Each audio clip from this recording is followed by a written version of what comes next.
Paying up pretty high here, but he can afford to. He's been diffing this right lane the entire time.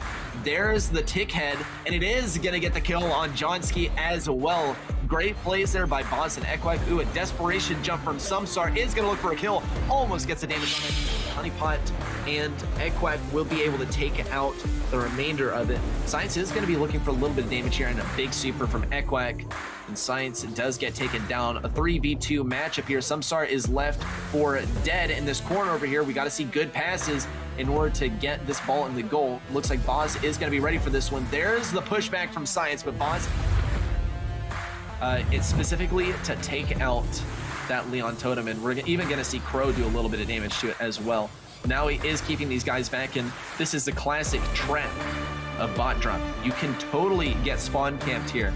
Craze Clan are really as well. Still going to see that level 8 siege bot for Craze Clan. It's a rough matchup on the left side. Leon's not able to get any damage, and that bot is taking all the damage for Navi. Let's see Rama get that wall break, and almost a perfect wall. And I think that's about as much as you can break open too. There's a slowing toxin. Big stuff there from Navi to get that Barley matchup nailed down. Navi taking advantage of his range to get even more kills here. This is one of the better dynamics that I've seen in all of my casting Brawl Stars. Let's see though, as he retreats back to the bushes, he just has so much speed. The ambush potential of Dynamite in the bush, no way. Oh, it was so close to getting Syria and Evil. Good on, down goes Syria. Sumsar as well has this super ready to go. Jonski also looking for some damage up here. Sumsar dashes through, bunch of damage on the safe. Syria also trying to get through. He has the super ready to go, but he is getting pushed back pretty consistently by Science. Sumsar all on the right side. Syria trying to get something, but Sumsar is just too strong. OS going all in on the safe. And Old Skulls will be taking game number 1. All right. Moving into set number 4. Did actually have a game that went under the radar, played off stream. Oh my gosh, an amazing pass to Jonski, and he's going to be able to walk it in. What a great... Bunker will be bringing it back though, but here comes Navi with the super, and Darkham will get shut down. Navi still goes for something though. Boz rushes through. He's not able to do much. Rama will be looking for the kill. Meow also alive here. This was basically on the side of Bunker. And Ekwak will be sacrificing himself. Boss is the only one with the pull now. Navi and Rama close in. There's Ekwak spawning. Invincible. Double pull and a huge kill. No way, it's a team wipe. And Craze Clan will be running it back. Bunker having a lot of catch up to do.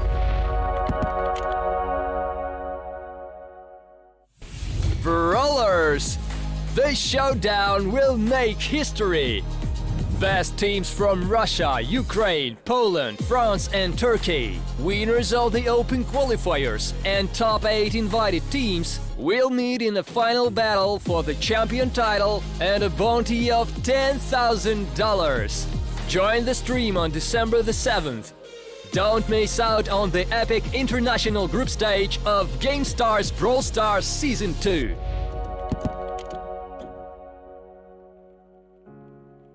Welcome back, everyone, to GameStars Season 2. We're going to get it into day number 2 of the international group stage. You heard the guy before me explain it really well. You might have heard me before that, going over some of the highlights from yesterday. Yesterday was an amazing day. We got to see some amazing teams compete as well, but it does not end there. We got some colossal games coming up for you. To name a few, we have Navi and Blood Diamond playing today. Potential matchup later down the line for match number 3. But of course, we do have kind of a unique format over here in GameStars. Lots of teams competing in the international group stage. If you're just now joining and you need a little explanation, we have a great explainer video to help you figure it out. Brawl Stars Gamestars Season 2 is going flat out. International group stage will take place from December 7th to December 10th and from December 14th to December 19th. 32 teams, 8 invited rosters with 24 teams that got qualified through regional finals will be divided into 8 groups with 4 teams in each. All matches will be held in GSL format. Only 2 teams from each group will be able to qualify for the international final stage based on their results. And in the finals, brawlers will fight for the prize pool of $30,000. Join our stream and support your favorites at the international group stage of Brawl Stars Gamestars Season 2.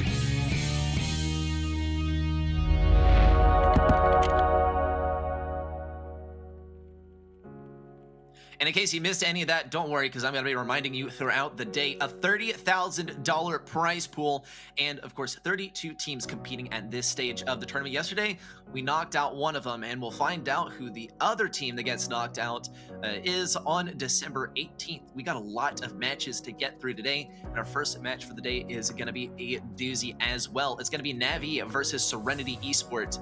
I hope y'all are super excited for this first match of the day. Here's a bracket for Group B. That's right, yesterday we covered Group A, today's Group B, and well, tomorrow, fat chance, it'll be Group C. Let's get it. Navi versus Serenity Esports to count us down, then Poco Loco versus Blood Diamond for match number 2. Match number 3 will be the elimination. Whoever is the loser of those first 2 matches will be going head-to-head, and the loser will unfortunately get the boot from GameStars. And of course, we have the winners match after that. That'll be match number 4 of the day. The 2 winners of those first 2 matches will be going head-to-head, and the winner will be guaranteed a spot in the international finals. We talked a little bit about the prize pool. I believe the guy mentioned a $10,000 bounty. That's just crazy for winning a Brawl Stars tournament. And honestly, you're gonna, I predict your eyes are gonna pop out of your head when you hear $400 just for making it to the international final. So our winner of the 4th match of the day will be getting $400. Here's a schedule for today. Of course, Navi versus Serenity Esports to count us down, then Poco Loco versus Blood Diamond afterwards. Keep this schedule in mind. If you gotta run and go do something, make sure you don't miss the last match of the day. It is going to be an amazing one. And of course, I invite you guys to post your predictions in chat and talk amongst yourselves as to who you think are going to be going head-to-head in that 4th match of the day. I personally have my own predictions. I think that it's very realistically a matchup between Blood Diamond and Navi. Blood Diamond, of course, such a great team in this region. I believe they did actually recruit a new roster. Navi, however, same guys, same skill, same synergy between these amazing players. You saw them at Worlds, and you're going to get to see them again for match number 1 versus Serenity Esports. Momentarily, we'll be moving into those maps and modes that we'll be going through today, and also getting into the bans following that. It's ABBA format for the bans if you're just now joining us. And I don't know, if you have short-term memory, I'll continue reminding you about the ABBA bans. It introduces an interesting dynamic into the game. where one team bans a brawler, the other team bans a brawler, and then another one, and then the first team that got to ban a brawler bans the final brawler. So there are some brawlers that are just so strong that they're going to be banned in basically every single match. And for right now, that could be Lola, for instance. And so if your person, right, if the person who gets the B bans does not ban out Lola, then the A team is either forced to ban Lola or play Lola or play against Lola. So interesting dynamic, and I invite y'all also to kind of do a little mental exercise and see if you can predict what some of the bans are going to be as we move into the maps momentarily. Players are still getting ready, and I can't blame them. A lot to play for here, especially I think for Serenity. They're playing against the #2 team in the world following the last monthly finals, so they should definitely be worried. That said, though, Navi, I think, have a pretty clear-cut play style, and I think that Serenity can do a good job of predicting what Navi's going to play if they've been doing their homework, if they've been watching the World Finals. Navi, they typically like to play tanks, they like to play healers, and they like to move very, very fast. And I think Serenity, if they bring out the tank counters, then this could be a pretty, fair matchup for them. That said, if Navi realize that what they're trying is not going to work, then they're going to have to switch off to something else other than tanks. But we saw it versus Tribe EU. Bit of an upset there in the monthly finals. Or rather, not Tribe EU. I believe it must have been Totem. Yes. And Navi did such an amazing job. In any case, we'll see what they bring out today. Expect to see some tanks, expect to see some Poco action, maybe some Byron as well, if those aren't banned out. I don't necessarily predict that Navi is going to ban out Poco or Byron.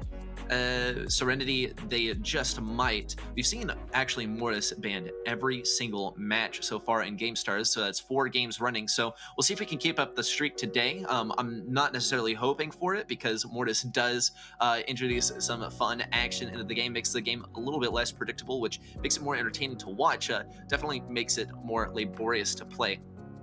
With that, though, we are still waiting for these players to get ready. Just a couple minutes here that they have left to get into the next game. With that, though, we're going to be moving on to the maps. Shooting Star will be starting us off, then Split, then Bot Drop. It's another 3-0 sweep, and that really rides on what Serenity is able to put up versus Navi today. Hot Potato and Minecart Madness will follow should we need to break any ties. Shooting Star is going to be an interesting one. It's going to be a great litmus test to see what exactly we're working with here. Navi could certainly pull out some tanks here. Something tells me maybe not, though. Shooting Star does have a pretty clean-cut meta. As I've mentioned yesterday, actually, Piper is a very strong pick here, so is Tick. And, of course, you have Nanny, who's able just to get those peeps out there, get those supers, and claim some free kills. Also diff the Piper matchup should it be needed. So those are the brawlers that we're majorly expecting here, but we even saw some teams bring out Max in tank comps yesterday, and that led to some really interesting game dynamics, some interesting upsets. And in some instances, one team thought that the enemy was not going to play the Max and tank comp, and it totally did. And when you play, Sprout, Tick, something like that, into a bunch of tanks and a Max, you are going to get walked all over. It's going to be a whole stampede coming your way. So something to watch out for, I would advise for the teams, is make sure you're wary of those Max comps and bring some kind of tank counter if you think that might happen. But Max comp versus Max comp is definitely an even matchup. Don't want to get diffed on the matchup. The comp choices definitely a tough one here. So we'll see. Navi is absolutely the predicted winner here, which makes Serenity the underdog. So I'm probably going to be rooting a little bit for underdog. I would love to see Navi have a real challenge here, because Navi, they did face a lot of challenges in the monthly finals. It all culminated in Zeta Division, and I personally kind of had a feeling that Zeta Division was going to take it all. So we already know that Zeta Division was going to take it all, at least in my mind. So I want to see who's really a worthy competitor for this cracked out roster. I would love to see what their developments are going to be over the course of the next year. Of course, we are kind of in the off season right now. There is no such thing as an off season per se if you're a professional player. Even taking like a week off the game can set you back a ton. But taking time off of Brawl Stars competitive is a necessity because, well, the Brawl Stars World Finals are not running right now, and they won't be for like the next 3 months. So keep that in mind, I suppose. It's not exactly secret information, but it does mean that this offseason is going to be when our players are really, really drilling and saving stuff to get a strong start, a head start, if you will, in the monthly finals that are coming up in March. And we're also going to be getting to see some of the up-and-coming competitors. The last monthly finals have kind of been, you know, not particularly enthralling. Like, yeah, we've gotten to see some amazing teams play, but we already knew who was going to qualify. It was pretty much decided halfway through the year which teams were going to qualify because the odds were so slim that anyone else could possibly surpass them in points. Navi, I believe, was one of the first teams to absolutely qualify, around the same team as Team Flash and SCSA, ANZ. EECA was pretty much Navi's region halfway, or rather the entire year, but halfway through the year is basically decided. So considering that, I wonder if Serenity will rise up to the challenge and take down Navi. I would love to see it. I would love to see what Navi is going to be capable of this next year. Of course, there are going to be some new things introduced into the game. Navi, I keep on harping on them for always running tanks, and I'll continue to harp on some of the teams that compete against them in the monthly finals for being so hesitant about bringing in the tank counters, because it would have been such the win condition. In any case, though, hopefully Serenity has been paying attention and doing their homework and has learned from the mistakes of the people who played in the World Finals. Obviously, a lot of stuff goes into deciding those comps, a lot of thought, a lot of analysis and work from the coaches goes into picking the comps, and even, you know, being a little bit too reserved on tank counters had a lot of thought going into it. So we'll see what Navi has to offer very soon here. They will be moving into their ban phase, and we'll get to see what brawlers they don't want to play against. Navi is probably going to be trying to stick with the tanks if they can, maybe some tank counters. I can't really say that they should be worried about Serenity, because Navi is a very, very strong roster coming off of amazing, amazing wins in the World Finals. And Serenity, despite being able to look at the footage, roll it back, and train themselves to face up against Navi, I don't know like how useful that's going to be. Navi has been consistently winning the monthly finals this past year. Okay, and here we go with the bans, Lola and Max. Okay, Navi hitting us with a Lola ban, which is going to be interesting. It is going to enable them to play some more tanks. The Max comp is definitely a targeted ban from Serenity. Obviously, they don't want to have to play the Max themselves. It's very, very smart ban. Also, though, it shows that they know Navi pretty well, and Navi loves to run the Max and the tank comps. So absolutely a targeted ban at the Navi roster. It does show that Serenity is playing Brawl Stars against Navi. They're not just playing Brawl Stars, and sometimes that is the name of the game. Oh, and it does appear these are not ABBA bans. They are blind bans. Serenity also banning out Lola. Navi getting rid of Belle. And we talked about this, guys. These are the two brawlers that are very, very strong against tanks. They're, you know, widely applicable in other scenarios, but Navi knows exactly what they are doing. They are setting themselves up for a good game, whether they need to play tanks or they need to play long range. So there you have it. There are our bans for our upcoming match. We'll be getting started with the games momentarily.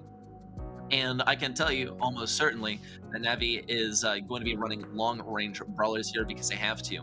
There's not really any other way around it. Without the Max, that make tanks work on Shooting Star. It's a very good call by Serenity. Navi, though, they absolutely know how to work with this. The Lola ban is not for set number 1, but the Belle ban, I think, absolutely is. They wanted to allow themselves to play some Max here and some tanks, and now with the Max ban submitted, they're obviously not going to be able to, but it does show the underlying thought process. Navi is setting themselves up for this. So we will see how things progress as we are waiting on our players to get into that first game. Hopefully today the matches speed up a little bit faster than yesterday. Yesterday it was taking a little bit of a while, but of course it is Group A of GameStars. Yesterday is the inaugural day, and we kind of went off without a hitch. Really, the only issue was that plays were taking a little while, but that's just day number 1 of like 20 days of GameStars. So make sure you tune into all of them, and I think all those issues will be ironed out even after just today. I'm really looking forward to it myself, and I hope you are too. particularly looking forward to the first match of the day, and we'll be getting started momentarily on Shooting Star. We also saw set number 2 is going to be on Split. Interesting dynamic there. I mean, Max is not going to be available. Not that that's a very particularly popular brawler there. Lola is not going to be available, which would probably be a pretty strong pick there. Otherwise, though, it's going to be classic Split gameplay. We're probably going to see some wall break and probably going to see some tanks jumping in on that point as well. I think Navi is particularly partial to the Frank, so that'll definitely be something for Serenity to watch out for. But even yesterday, when players knew that there was going to be a Frank that they were opposing, they did not run the Frank themselves. They tried to counter it with a Surge or something, and it did not work. So I wonder who is going to be at the mercy of the Frank this time. Something tells me it is going to be Serenity. I do kind of predict a 3-0 sweep from Navi, but even just a single game won by Serenity would make me very, very hopeful for their upcoming matches. If they should lose this one, then they'll be moving on to the elimination match, predictably facing Poco Loco, given that Blood Diamond is able to take the win. But Poco Loco, I haven't seen them before, and honestly, I'm excited, but I also don't really know much about him. So the unknown always poses a bit of a curious aspect. Blood Diamond, though, they need no introduction. Very, very strong roster. I believe last year, though, they had a more Russian roster, and this time they have a more Spanish roster. So we'll see what exactly that could mean for our upcoming matches. We are just waiting on these guys to get started, get in the game. I know for certain that Navi is very, very prepared, so Serenity's probably doing some last moment checks. Navi, in case you watch the Brawl Stars World Finals, they have pretty cool gaming setup there in, I guess, the Navi gaming house, I would have to predict. They're all set up there in their chairs, all talking to each other, all at the same desk with monitors in front of them, and I assume coaches talking in their ears, so they're all just hanging out there, having a good time, probably sipping an energy drink like I am to get me through a few hours of GameStars because it's honestly so exhilarating that it does tire you out. So I would encourage you guys during the breaks to also be getting some water, be walking around and stretching. Obviously, you don't have to be sitting in front of the computer like I do with all my lights and cameras and my microphone here. So don't feel restricted. Make sure you move around and get yourself moving so that you don't miss any of these awesome matches in case you fall asleep during one of the breaks. I can definitely tell you that I felt inclined to do that on more than one occasion. With that, though, I want to say, what's up, chat? How are we doing today? How are we feeling? We got a bunch of people watching yesterday. Yesterday, Brawl Stars Esports tweeted out the link to the stream and tagged me as well, which is very nice of them. I met the Brawl Stars Esports guy in person at Worlds, and the dude was a phenomenal guy. I did get a picture with him at the end of the event, but he was very, very tired, and I looked very, very tired as well. So that picture is not going to be posted anywhere, mostly because I also don't want to expose him, expose his face, because I think he has, been pretty secretive about it. In any case, though, it is great to see some of you guys coming back. We got 30-something people watching the English stream right now, which is just spectacular, considering we just started a few minutes ago, and hopefully in a few minutes we get started with the first match of the day. Are waiting on Navi and Serenity to get in the match.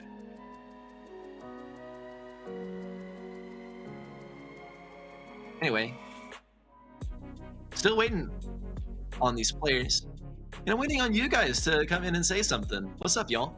I hope you're excited for some game starts. I believe we are going to be getting started with game number 1. No, actually, there's MMA. What a Chad. The beard is amazing, but really, what I'm focused on is the big practice dummy in the background. That's always the most iconic thing about MMA to me. We got the player cams up. One of the things that I love about game starts is that we get to see everyone's reactions. Last season, Kirst's reactions were some of the best ones, pretty much top of class. There was one time where he ate the camera, which was just absolutely hilarious to me. And unfortunately, we do have EXO competing once again, I believe, and I would love to see Kirst compete once again and get his player cam up. But now you get to see what the players are doing exactly, and I assume they are preparing for the upcoming game. I sure hope they are, because, well, I mean, I believe they were supposed to be ready 10 minutes ago, but I mean, these things never ever go off without any sort of technical issues or any sort of things like that going on behind the scenes. I know that the Brawl Stars World Finals in particular was plagued by those kind of things. I was there for it, watched the whole thing, and I think some people were frustrated with it, but it's okay. It was caused by players' devices, in case anyone was wondering. So I think in the next World Finals, they will not allow players to bring their own devices. Any footage from the World Finals that I can share? Yes, I absolutely do. I'm going to be uploading some vlogs on my own channel.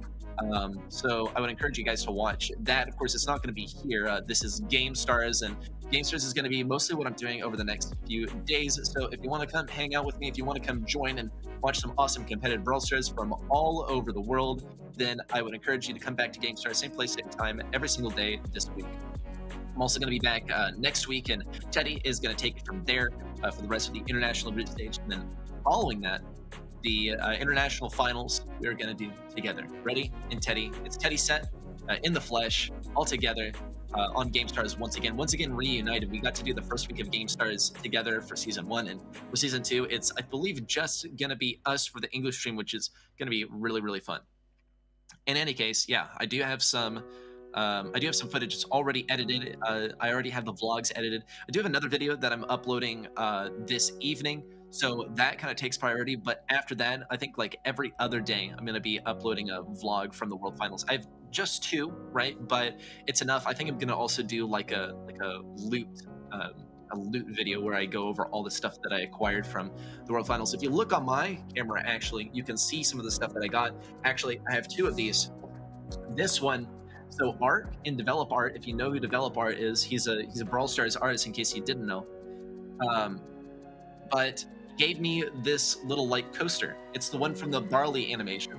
He, Develop Art, worked on them, and he has decided that he's going to be giving these out at every single like Brawl Stars LAN event, and this is the first one. And he mentioned to me that maybe he's thinking about like bringing some different colored ones or like different style ones to different LANs so that people know which LAN they got it from. So that's probably one of the coolest things that that I got from Worlds. It does really go to show also that like Ark is so dedicated to his community, and I super appreciate it. He just fits right in. He's like definitely the face of Brawl Stars Esports casting.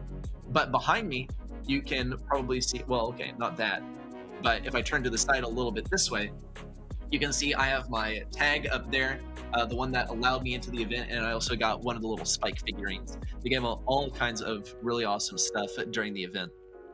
Yeah. My state in the last SESA and ANZ monthly final. Not exactly sure what state means. I was definitely, sleepy. Yeah, I was probably sleepy. I was like, well, I was not liquid, I was not gas, so I was probably solid. Yeah. Sleepy, probably. I mean, the SESA ANZ final last time had so many technical issues with the servers, so it was honestly like hilarious at some points, just because like of how crazy Nighttime Clasher and I were going as we were trying to make sense of the whole thing. At a point, we did start some 1v1s. 1v1 matchups on each lane, though, are going to be happening here with Navi and Serenity Esports. We're going to be getting started here on Shooting Star MMA, looking for some colossal kills in the Piper matchup. Good stuff for MMA. We do see Serenity Esports taking a kill, though. Of course, Kanzi on that Nanny is going to have an optimal matchup versus Jason. We'll see if Jason is able to claim anything on this right side. Does have to waste a couple shots on that tick super. And now the bushes are destroyed. Boom! Huge attack there from Jason to claim the advantage for Navi once again. MMA also getting tons of stuff here. Ooh, and MMA narrowly avoided that damage from Piper. Jason also doing a great job of dodging out the Nanny super. We'll see once again, though, Jason is going to go for some big damage. There's a protection of the tick super. Jason decided not to take advantage of it. It looks like Cubic did do that a little bit prematurely. Big homemade recipe from Jason once again is going to claim a larger lead for Navi. MMA once again looking for big damage and will be able to claim that kill on Busco. Once again, big kill by Cubic, and Navi just does not slow down for even a moment. Neither does Cubic, actually.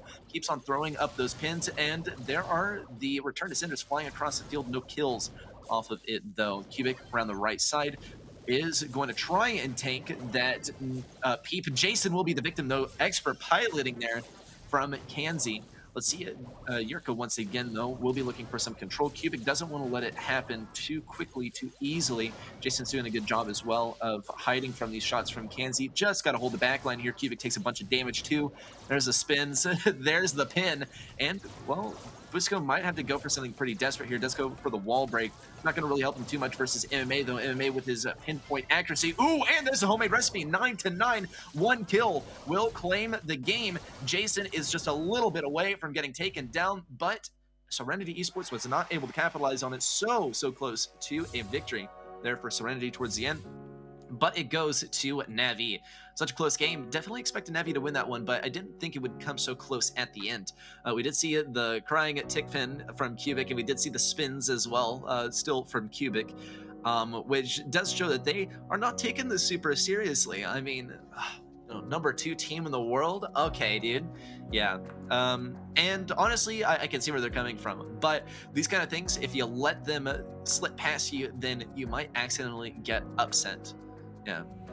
Anyway, got some more questions. Is EXO playing today? No EXO playing today. I will take a look. This is actually shocking. Guys, you're not going to believe this. Tomorrow, the opener match is SK Gaming versus Tribe Gaming EU. So that's going to be awesome. Let's get a look, though. We do have some other teams that will be facing off against each other. I am looking through the schedule, and yes, we are going to see on December 15th, EXO Free Agents will be competing. They'll be facing off against Activium to start things off, which will be an amazing one.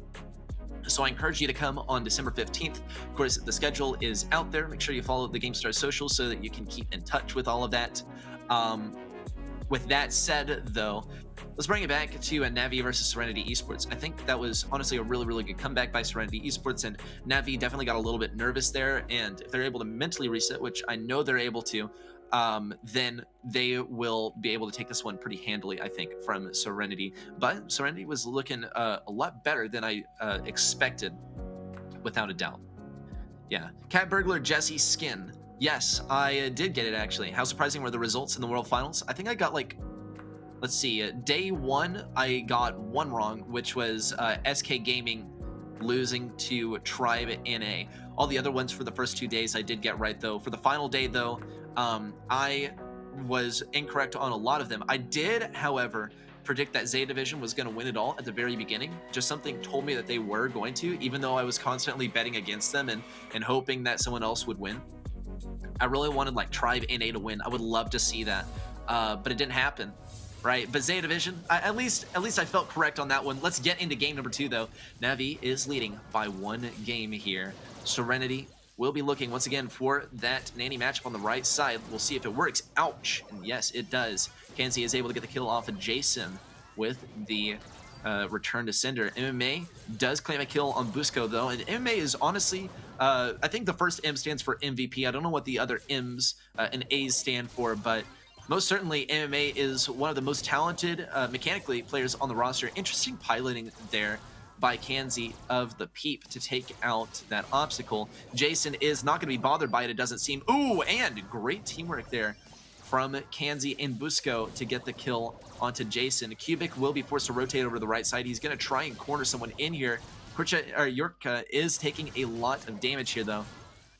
Good kill on the Tick Super. Cubic also going to work together with MMA to pressure these guys into their own spawn. Serenity Esports is still leading by a single star, though, and they'll be leading by even more than that, claiming a single kill on a Jason. Yurcha with an amazing tank with the Tick Gadget with Last Hurrah. He is running out, though. He either has 1 or none left. Jason will be going crazy aggressive. He's looking to redeem himself after going down a couple of times to the nanny matchup. And there's MMA once again claiming a kill. 2 kills. He is a machine. And Jason will be finishing the job. Jason has his super ready to go, though. He has to look for a slow and steady retreat. Here comes the Peep. And wow, actually amazingly piloted there by Cubic to drop the super directly onto the Peep and take it out before it could reach Jason. There's a wall break once again, though, by Busco. It is going to make him a sitting duck for Jason's attack, though.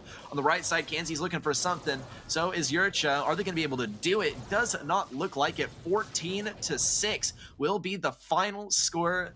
Kanzi nearly avoiding death there, but it didn't even matter. It's going to be set number 1 going to Navi.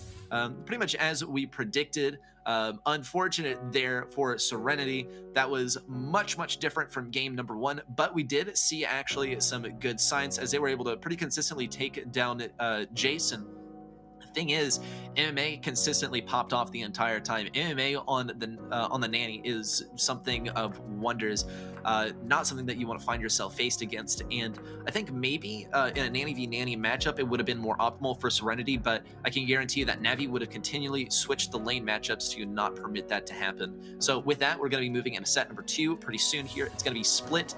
Let's take a look at the structure of the map after, of course, we go through some amazing highlights from the last set. Jason was doing an amazing job in game number 1. Come game number 2, he was having a little bit of a struggle versus Kanzi. We see Kanzi grabbing a couple kills, but here he redeems himself right at the end, helping MMA finish off Kanzi there. So great work, great story arc there from Navi. Let's see, though, the numbers are actually a little bit closer than you might expect. Damage pretty consistent, but Navi does claim 50% more kills than Serenity Esports, and really that's what it's all about. Get more kills, get more stars, and in that front, Navi has absolutely succeeded. What it seems that Serenity Esports was not able to do is once they were able to get an enemy on low health, they just couldn't grab the kill, and we especially saw that in set number 1, a few missed homemade recipes, and sometimes that can happen when you auto-aim. Sometimes it can happen when you rely on the homing aspect of homemade recipe a little too much, but also can happen when your enemy is simply good at dodging and not at the appropriate range to always be hit by that homemade recipe. You want to be hitting a homemade recipe on someone at max range, and it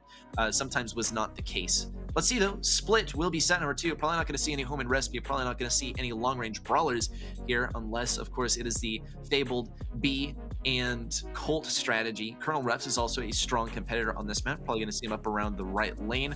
Surge is a strong one on the left lane. We also saw Tick competing in the last couple of games in set number 1. So also one to look out for. Tick combined with Colonel Refs could be a pretty good matchup. Yeah, it is pretty weird seeing Gears in play, a whole new dimension, and people just keep moving, right? And people don't really talk about it a whole lot. It is a major change to the game, but not like gadgets were, interestingly enough. Let's see it though. Navi, like I said, I think before the game, we are gonna see it. The Frank and the Gale, actually, though this is a good adaptation from Serenity Esports. They brought a single tank counter, and that seems to do the job just fine. Yurcha is going to have to face off versus Jason here. Jason, not sure whether he meant to bait that jump pad or not. He is going to just be going for the dodges here, and that's exactly what you need to be doing as Frank. When you attack as Frank, you make yourself vulnerable. Ooh, big kill on a Yurcha. And Jason is unfortunately going to lose that super Cubic spinning around. I think Cubic is applauding his teammate for going down there. Let's see Jason, though, try it once again. He is going to walk up around this time. Kanzi with the jump. This will provide an opening for MMA to claim some capture on the point, though MMA doesn't have that super ready to go. Unfortunately, it is going to lead to his demise. Cubic now has to look for something here. Busco with the teleport. Not the most optimal teleport. Great dodge there by Cubic to not get hit with the knockback. And Busco will go down. Good fake out of the super there by Jason. He will still go down, but here's a double jump in from MMA and Cubic. Kanzi looks for blood, though. He gets a double kill. And Serenity Esports is looking on top of the world right now. Navi is going to have to fight super hard to bring this one back. Jason, though, is doing exactly what he needs to do. Great clip of the attack around the wall there by Jason. Bringing it around to the left side, though. Kanzi once again grabbing a kill. There's a big stun by Jason as well. Cubic and Jason just got to stay alive on this point, and Kanzi won't be able to get in range. Great dodge there by Busco, but it's not going to be able to do much as Navi has already won this one. It is going to be 3 wins in a row for Navi, which brings our set score to 1-0. Such a difference between number 1 and number 2 Japan teams. Queen Nai got swept by Navi in second round, while Zeta destroyed everyone. I mean, I will attribute that to a couple things, right? I think, for one, like, Queen Nai is a great roster, don't get me wrong, but Queen Nai was also competing from Japan, right? And by being at Worlds, you are playing at a ping advantage because all the connections were routed through Mumbai. And that was intentional, as it gave the advantage as far as like delay and ping and stuff to the people who were physically at the tournament, right? And everyone was encouraged to come to the tournament, and things were very safe in terms of like COVID restrictions. I will personally vouch for that. We had to get tested a lot. Everyone had to be vaccinated. Everyone had to wear masks. and I think it was a very, very safe venue. With that said, though, I think that Queen Nai weren't able to leave the country. I think maybe some of the players were too young. I could be wrong on that. Really just like spitballing, really just theorizing here. But Queen Nai, they weren't able to leave the country, so they weren't able to come to the land, and they were not able to compete in person. It's unfortunate, right? But Queen Nai, they did really well, and maybe with the prize winnings, they can buy a logo, because I would love to see a Queen Nai logo. They went the entire year with no logo, and that is honestly really funny to me. And I think it's probably just a meme on their part. Good on Supercell, good on the Brawl Stars Esports team for arranging some like special logos for each team. Let's see, though, we are going to be moving into game number 2, and the strategy is so much different. It's going to be the Colt wall break strat from both teams, but Cubic is bringing a much different approach. He's looking to counter out the B, and he's going to be doing a great job. Kanzi can't really do much versus the Shades. He's going to have to wait for them to expire on their own. Jason and Cubic, though, dominate the left side. Yurcha is going for some shots here. Cubic, though, doing a great job of dodging them out and claims a kill in combination with MMA. Navi is looking great here. Let's see what they're able to do on the left side, though. Jason still dominating the left side. Cubic going to pick up a bit of a mid-roll here, and MMA has yet to find his first super. He's playing it safe, though. There's the first super. Yurcha does get some massive shots off on MMA, though, and MMA loses his mech as soon as he got it. Unfortunately, there for MMA, he'll be able to win it back. That's the thing. Kanzi is not going to be an easy matchup, though. Jason, though, is making short work of him. Great dodges there by Jason, and wow, Navi has completely shown up the competition here. I love the dodging style, actually. Jason does not attempt to juke any shots. Jason just stands still, and then he just dodges as he sees the shot flying through the air. Definitely a viable strategy with Spike, where the shot is a little bit slower moving. You got to have really intense concentration. You got to have a good device in order to be able to do that. Something tells me, though, something that I didn't see, by the way, but there's no real advantage to staying still, but you can get an advantage to staying still if you're running the healing gear. Let's see, though. Here's Jason jumping in for the first time. It takes down Kanzi very quickly, and then he adopted a strategy of kind of staying still. Now, Kanzi was able to claim some easy kills off of this, and here's the double kill by Kanzi, which was just massive.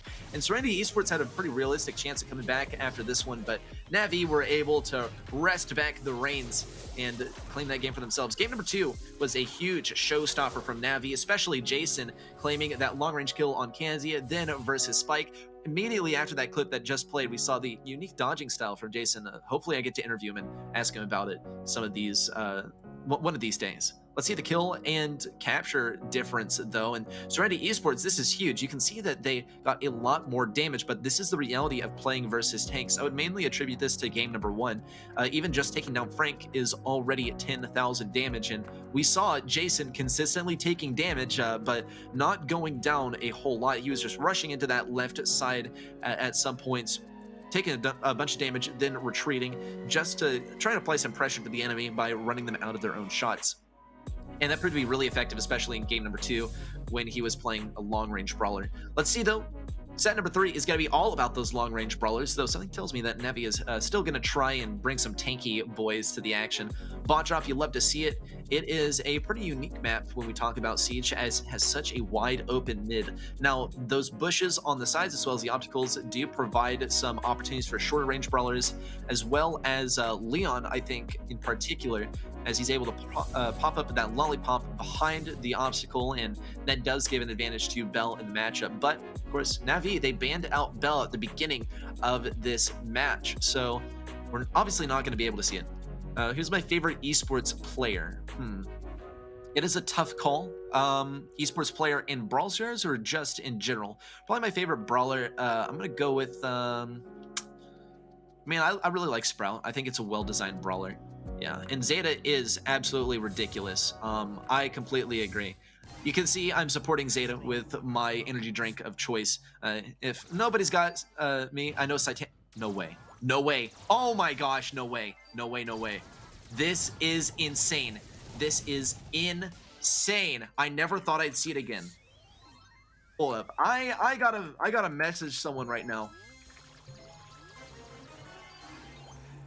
Oh, Nanny 8-bit. I never thought I'd see it ever again on bot drop, but if it works, it works. Let's see if Navi's able to pull it off. to give you a short explanation of this strategy, Navi is just going to get perfect defenses, and they're going to pilot Jason's supers onto the enemy siege Ike repeatedly. We're going to see if they can make it work. I really hope they can. So far, it's not looking super hopeful. Let's see what Jason's able to do, though. They are going to be waiting for the golden opportunity. Here comes Jason once again, trying with that super. Let's see if he's able to do it. Kanzi is not particularly impressed.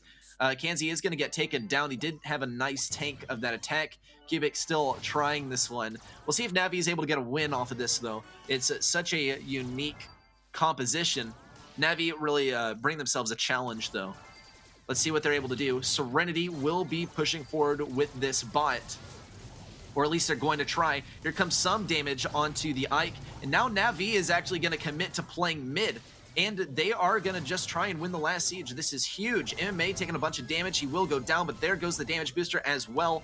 Serenity Esports has a nice advantage here. Let's see if Navi's able to make it work. Jason will be trying to pick up some bolts here, and he's just got to get good dodges versus Kanzi. Wow, and Jason's just ridiculous. He will be able to avoid this damage too. Navi can pick up some bolts here. MMA also is trying to pick up bolts. Navi will be winning this final siege. Now the question is whether they will be able to take out more than 65% of damage off of this one. Let's see. Serenity Esports will have to play defense. There goes Kanzi to start things off. Kanzi does not have a super, I don't think. If he does, that would be amazing. But MMA also has his teleport ready to go. MMA also has that super ready to go. And here it comes. Lots and lots and lots of damage. No, the gadget will get him even more damage. A huge one push there for Navi. And that is going to be the game going to Navi. They never cease to surprise me. They never, ever cease to surprise me. This is just... I'm honestly speechless. I'm honestly speechless. As soon as I saw that strategy, I messaged my friend Knight. And if you watched SESA ANZ, then you met Knight, right? Knight, he's a professional player in NA. He plays for the Monkeys, and they invented that team composition. And I'm so happy to see it being put to work all the way in EECA by none other than Navi, the second best team in the world themselves. Let's get into game number 2 momentarily. I gotta say, Serenity, there's just nothing that they can expect at this point.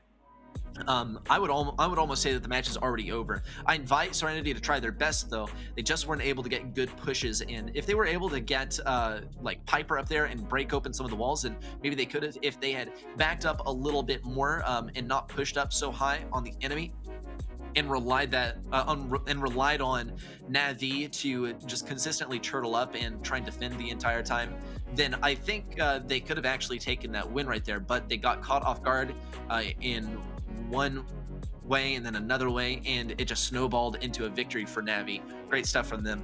Favorite Brawl Stars Esports player? I'm probably gonna go with I don't know. I'm not entirely sure. I do like Bobby a whole lot, but that's probably because I'm in NA. But also, I don't know. When I was there at Worlds, the person who looked most natural in their headset was Mr. Bobby BS himself. So that's really all I'll say on that. He looked the most comfortable up there in the headset up at the podium. Yeah, his teammate OG though did not look very comfortable. OG was having to bend over. he was like hunched over the podium because he's so tall. Let's see game number 2 though. This could be the win for Navi. Speaking of Bobby BS, here's the Siege Mortis. Let's see what Cubic's able to do. He's gonna have to face off versus Yurcha. Is gonna be going just for some little shots here and there.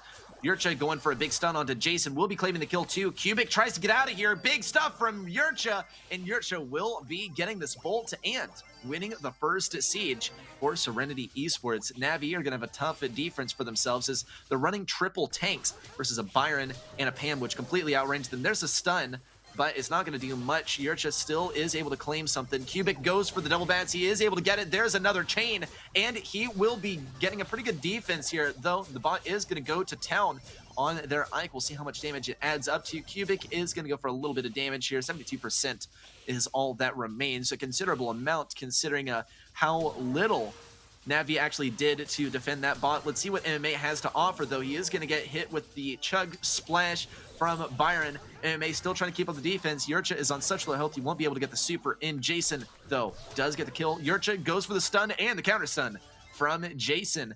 Navi will be tying up this second siege, and they'll be setting themselves up for success in a very high-powered bot for the final siege. We'll have to see what Serenity Esports is capable of. Interesting semi-mission there from Cubic. Yurcha now trying to make it happen on MMA. We got to see the heals from Busco, though. Is it going to happen? Nope, Jason's able to get the kill. MMA is able to pick up the bolt, and Serenity Esports will not get this retake. 30 seconds remain, though, and that's plenty of time for Serenity Esports to get a total wipe, but it does look like Navi already has this one in the bag. They're 5 wins in a row, and they're looking to claim their 6. Kanzi trying to do something versus Cubic over here on the right side. Cubic Joe, though, just dashes out of the way, and this is always a bad sign. Kanzi just jumps right into the opposition. Navi are just a few bolts away from getting themselves a level 20 bot, and it looks like it is going to happen. There it is, level 21 bot to end us off. Yurcha is going to go for some damage here. Cubic knows exactly what's up, and there goes Yurcha. He got killed mid-grapple. There's the high-powered red bot as well. Big stun, or not a stun, just a gadget there from Jason, and plenty of damage coming in from Navi. That's the win. Cubic with the spin. MMA and Jason too. So happy with this one. They will be heading on to the winners finals for today. The Serenity Esports will unfortunately be headed to the elimination round. Of course, we have to find out who their opponent will be in the next game, but for now, congratulations to Navi. An amazing 6-0 sweep. Expect nothing less from Navi, the man, the myth, the legend, MMA himself, and of course his teammates Jason and Cubic, all of them showing an amazing performance today, and I can't wait to see them in match number 4. We're going to be moving into match number 2 momentarily, though, and honestly, I could not be more excited to see some Poco Loco versus Blood Diamond. We do have some replays of the last match, though. Let's see some replays of set number 3, though. It started off with a Bo Nanny 8-bit, which is pretty much the definition of cheese. Let me know what your favorite kind of cheese is in the chat. But Serenity Esports really tried to defend this, but they just weren't able to do it after that final push. Here comes Navi, though, with the triple tanks here. If you want to call Mortis a tank. Did try and collect some bolts at the beginning, and Yurcha was able to pretty much carry the entire defense, but is a much different story for the following pushes. A tie on push number 2, and on push number 3, the big red bot just went to town on that Ike. The spins from Cubic, as well as Navi are very pleased that they took the 6-0 that way. Take a look at the stats as well. Navi getting so much damage with the bot and twice as many kills, but the damage is honestly pretty even across the board, and this is a pretty consistent theme. In fact, this is more damage done by Serenity Esports, and it's what we saw exactly in the last set as well. More damage done by Serenity, but Navi picks up more kills, and they pick up 2 wins and 0 losses, not even half of a loss. Navi, they just finish up those kills, and that's where Serenity Esports has struggled a little bit. There were moments where they did a really good job of focusing down particular enemies, but I think Serenity Esports is a really, really good set of players. They just got some work to do on synergy, and Navi, of course, showed them up today for sure. 49 to 29 kills, pretty good there for Navi. Best brawlers, also pretty consistent across the board, but you can see that nanny on the side of Navi, and I totally agree. MMA was just a monstrous nanny. We also saw, though, great tick play there from Serenity Esports. But we also saw amazing spike play as well. It just wasn't really doing it, was not getting the tank counter, and it was just a little bit too late when they finally did pull out some Navi strats of their own. That is going to finish up Navi versus Serenity. I hope you guys enjoy the first match. We got match number 2 rolling in for you very soon. It's going to be Poco Loco versus Blood Diamond. Get up, stretch, get some water, and I'll see you back in a few minutes.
Приветствую всех зрителей. Я Энглтенс, меня зовут Данияр, и представляю команду Scarlet Stars. Всем привет, меня зовут Павел, я выступаю под игровым никнеймом Razer, я представляю команду Palm Angels.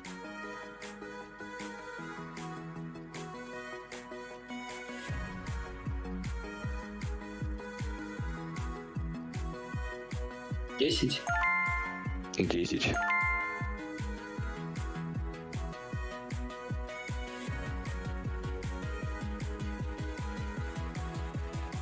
Да. Да, вроде можно.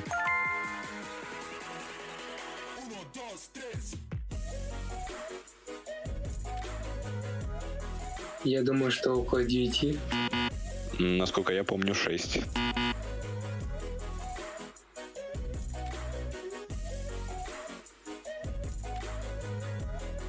Две минуты. Насколько я помню, 2 минуты.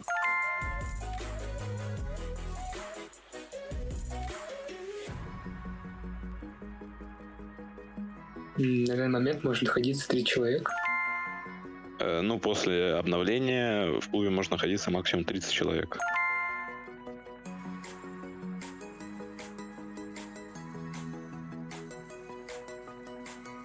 52.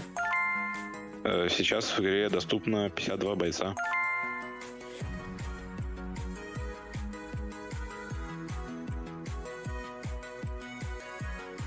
Что-то около 4000 вроде бы. Сложный вопрос. Я думаю, около 3300.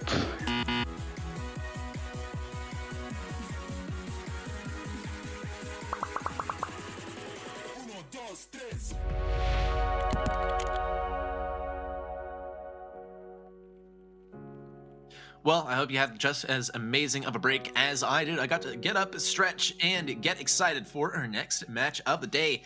It is going to be Poco Loco versus Blood Diamond. And I hope you guys are super hyped, especially after coming off of that last match of Navi versus Serenity Esports. Momentarily, we'll get to look at the bracket as well, and we'll get an idea of how the competition is shaping up today after just that first match. But we talked about Blood Diamond, we talked about Poco Loco. We have not seen a whole lot of action from Poco Loco in GameStars so far. We had the open qualifiers, and now we have the international group stage. We'll see if they make it past here. There's definitely a bit of a bias towards Blood Diamond and Navi to advance on to the next stage. Of course, only 2 teams from the international group stage in each respective group gets to move on to the international finals. 2 teams get knocked out, and 1 team, or rather 2 teams advance on. We'll see exactly the look of the bracket, but we'll be moving in there shortly. And here you have it. Poco Loco versus Blood Diamond is coming up very soon. The winner of that will have to face off versus Navi, and the winner of that match will go on to qualify for the international finals. For the elimination round, the loser of this match will be facing off against Serenity Esports, who did put up a pretty good fight versus Navi, but did still get swept. 6 losses, unfortunately. Whoever wins that elimination match will go on to the decider, and the loser of the winner's match will face off against whoever wins that elimination round in the decider. It's going to be taking place on December 18th. Make sure you come around for that one. Here's the schedule for today, though, and it looks like we are right on time. Poco Loco versus Blood Diamond will be getting started in just a minute here, and I'm super excited. I hope you guys are as well. We'll be getting started in just a moment. But there's the updated schedule. Of course, we have to find worthy opponents for Serenity Esports and Navi later on. That's mostly going to be determined by this match. And of course, yeah, it's actually all going to come down to this match. Isn't that interesting? In any case, welcome back, everyone. I love to see everyone back in chat and see you guys talking. Answer some of y'all's questions, actually. last time. And I think as we are getting prepared for the maps and the brawlers for this upcoming match, I'll answer some of y'all's questions. Talked about Zeta in the World Finals, and yeah, it was interesting. Squeak and Gale are in every worst 10 brawlers list. Well, honestly, I couldn't disagree more. I think they are very, very useful brawlers.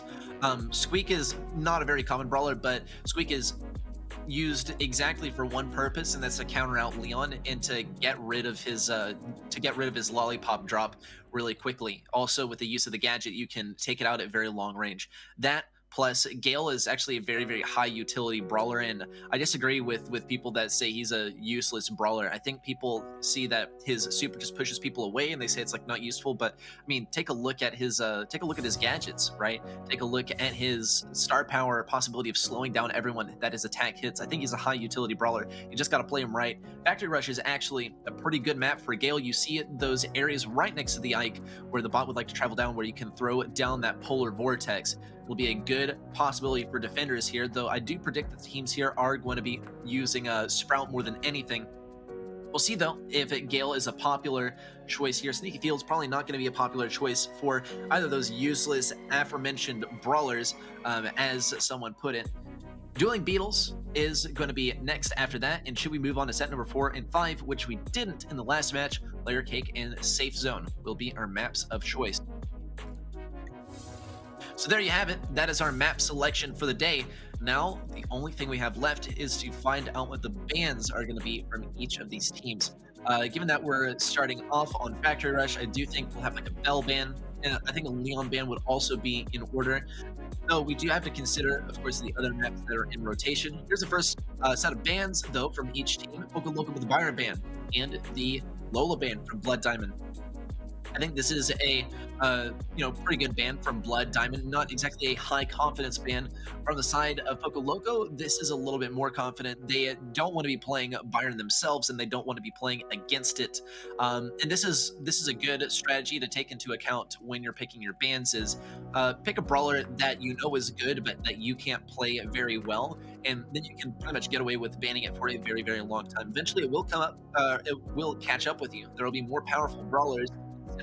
And here we have the Poco ban actually from Poco Loco, which is very ironic and a little bit upsetting in my opinion, because come on, they're named Poco Loco. Why would you ban Poco, bro?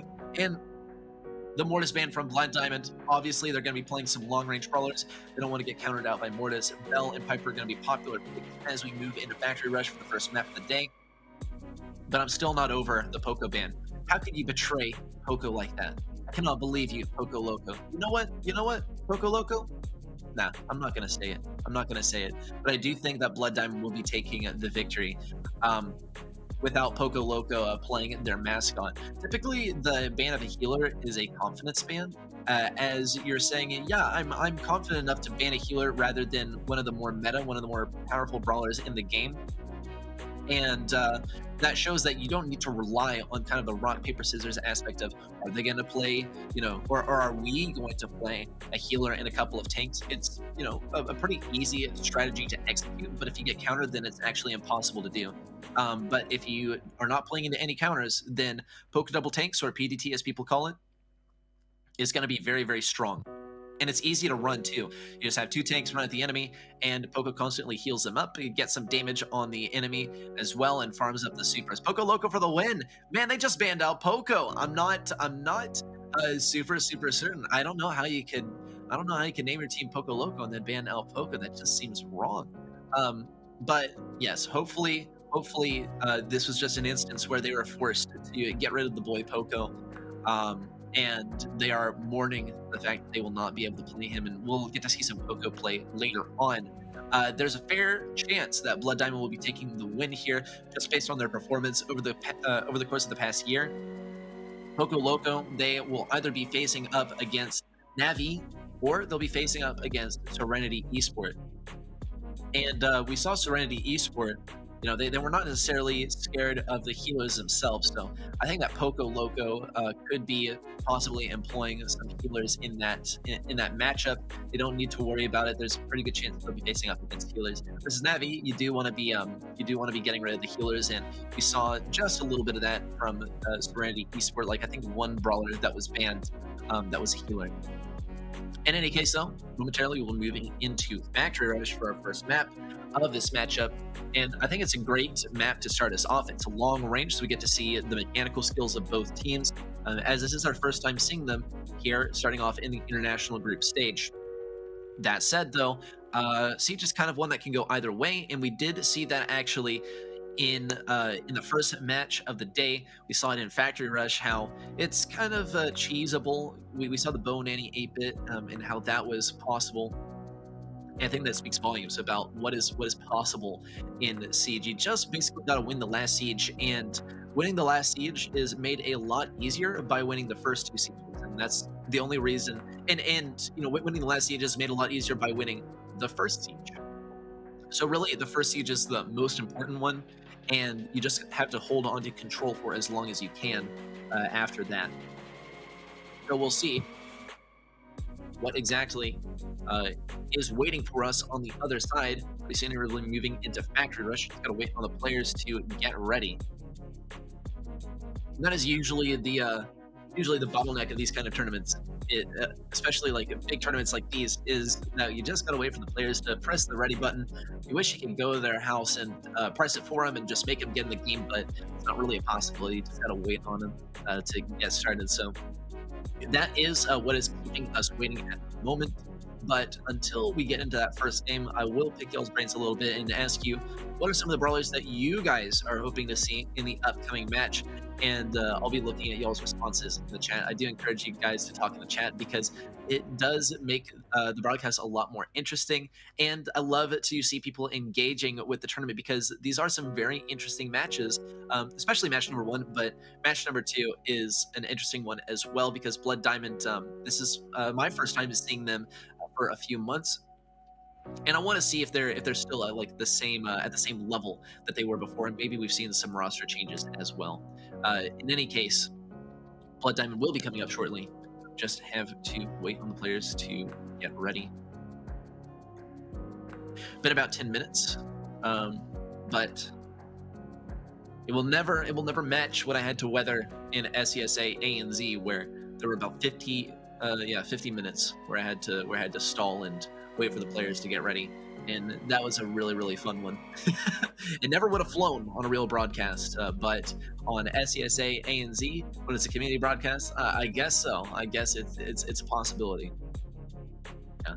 Really do encourage you guys to talk in the chat. It makes the stream more interesting. Want to see what kind of brawlers y'all would hope to see on this map. We saw that the Leon ban was not in play, and so Leon is probably going to be played in this upcoming match.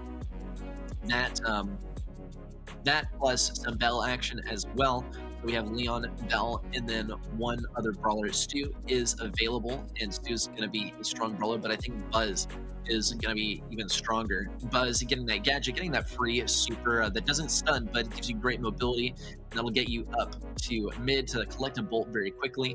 And that's what it's all about, really. Mortis being banned out does eliminate that possibility too, so it's basically going to be Buzz v Buzz, I think, on the right lane to start us off. Now, Poco Loco win.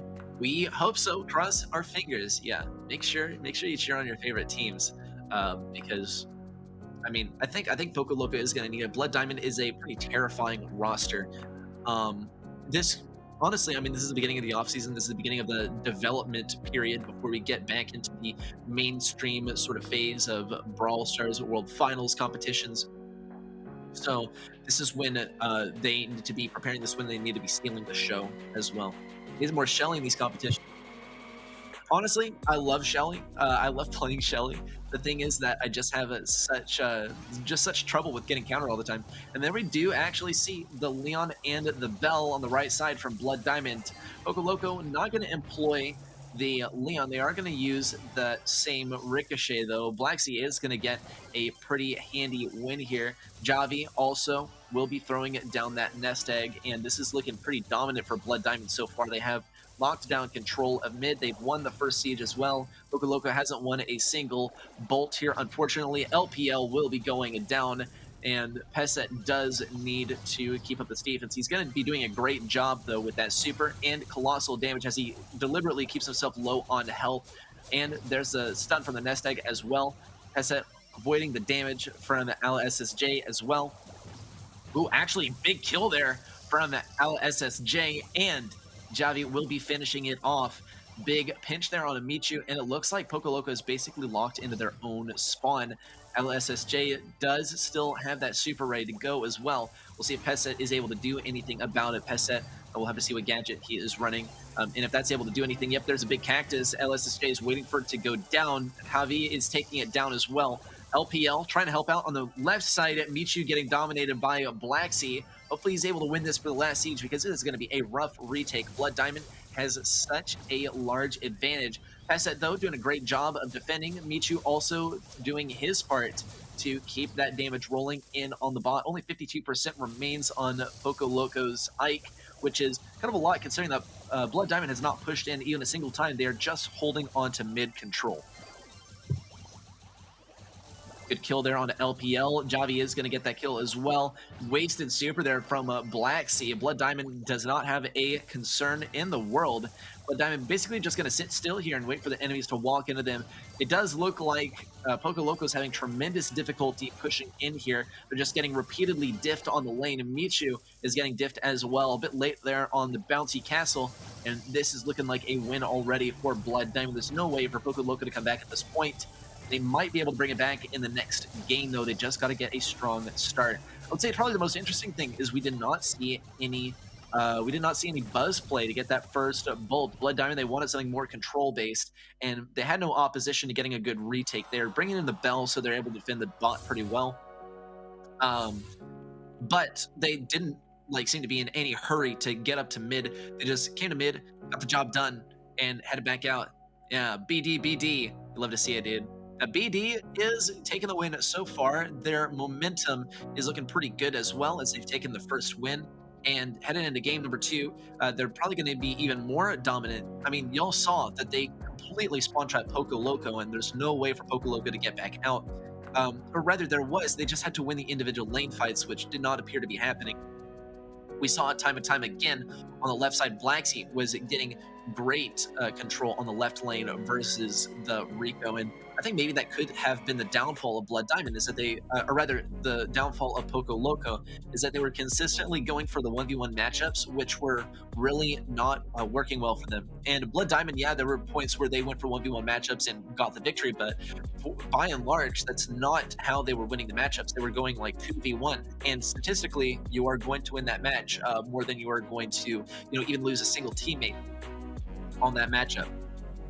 So I think there's great teamwork from Blood Diamond, and there's something for Poco Loco to learn in this situation. It's going to be tough to do it in just a single game, but it is certainly possible for them to adapt and go for 2v1 matchups rather than consistent 1v1s, or running in and trying to attempt a 1v2, which just is not going to fly against a roster like Blood Diamond. So now we wait for game number 2 to get underway. I think Poco Loco is going to have to pretty drastically change things up. They're probably considering the possibility of Leon here, and I think that would be a good choice. It worked really well for Blood Diamond, and would work really well for Poco Loco as well, if they're able to employ it properly. They've got to be careful around Blood Diamond, because I do expect BD will be bringing back that, I think they'll be bringing back the bell. We'll see if they do. Here's the bell. Here's Black Sea once again on the Rico. This time, LSSJ on the Sprout. They expected Poco Loco to once again run the Rico, and they did, but it wasn't on the left lane to start things off. And now we're going to see LSSJ completely dominate Michu on this left lane. Michu voluntarily getting himself in this pinch situation, which is never going to go well. Pesset once again trying to get this versus Black Sea. Black Sea heals up. Wow, great use of Bouncy Castle in that little corridor. Black Sea will be looking for the kill as well with the super, and now he's finally going to push in, but he's just using the bot in order to get a lane victory and tank for him while he is in that radius. There's a little bit of damage on the safe, though. Actually, a lot of damage. Black Sea's not really concerned about going down either. LSSJ just bullying Pesset now. This would not have been a good matchup for Pesset anyway, so if anything, LSSJ is doing Pesset a favor. He's going to be blocking Pesset once again. Yeah, Pesset, I would be throwing up a crying pin too, and LSSJ is going to save that super once again.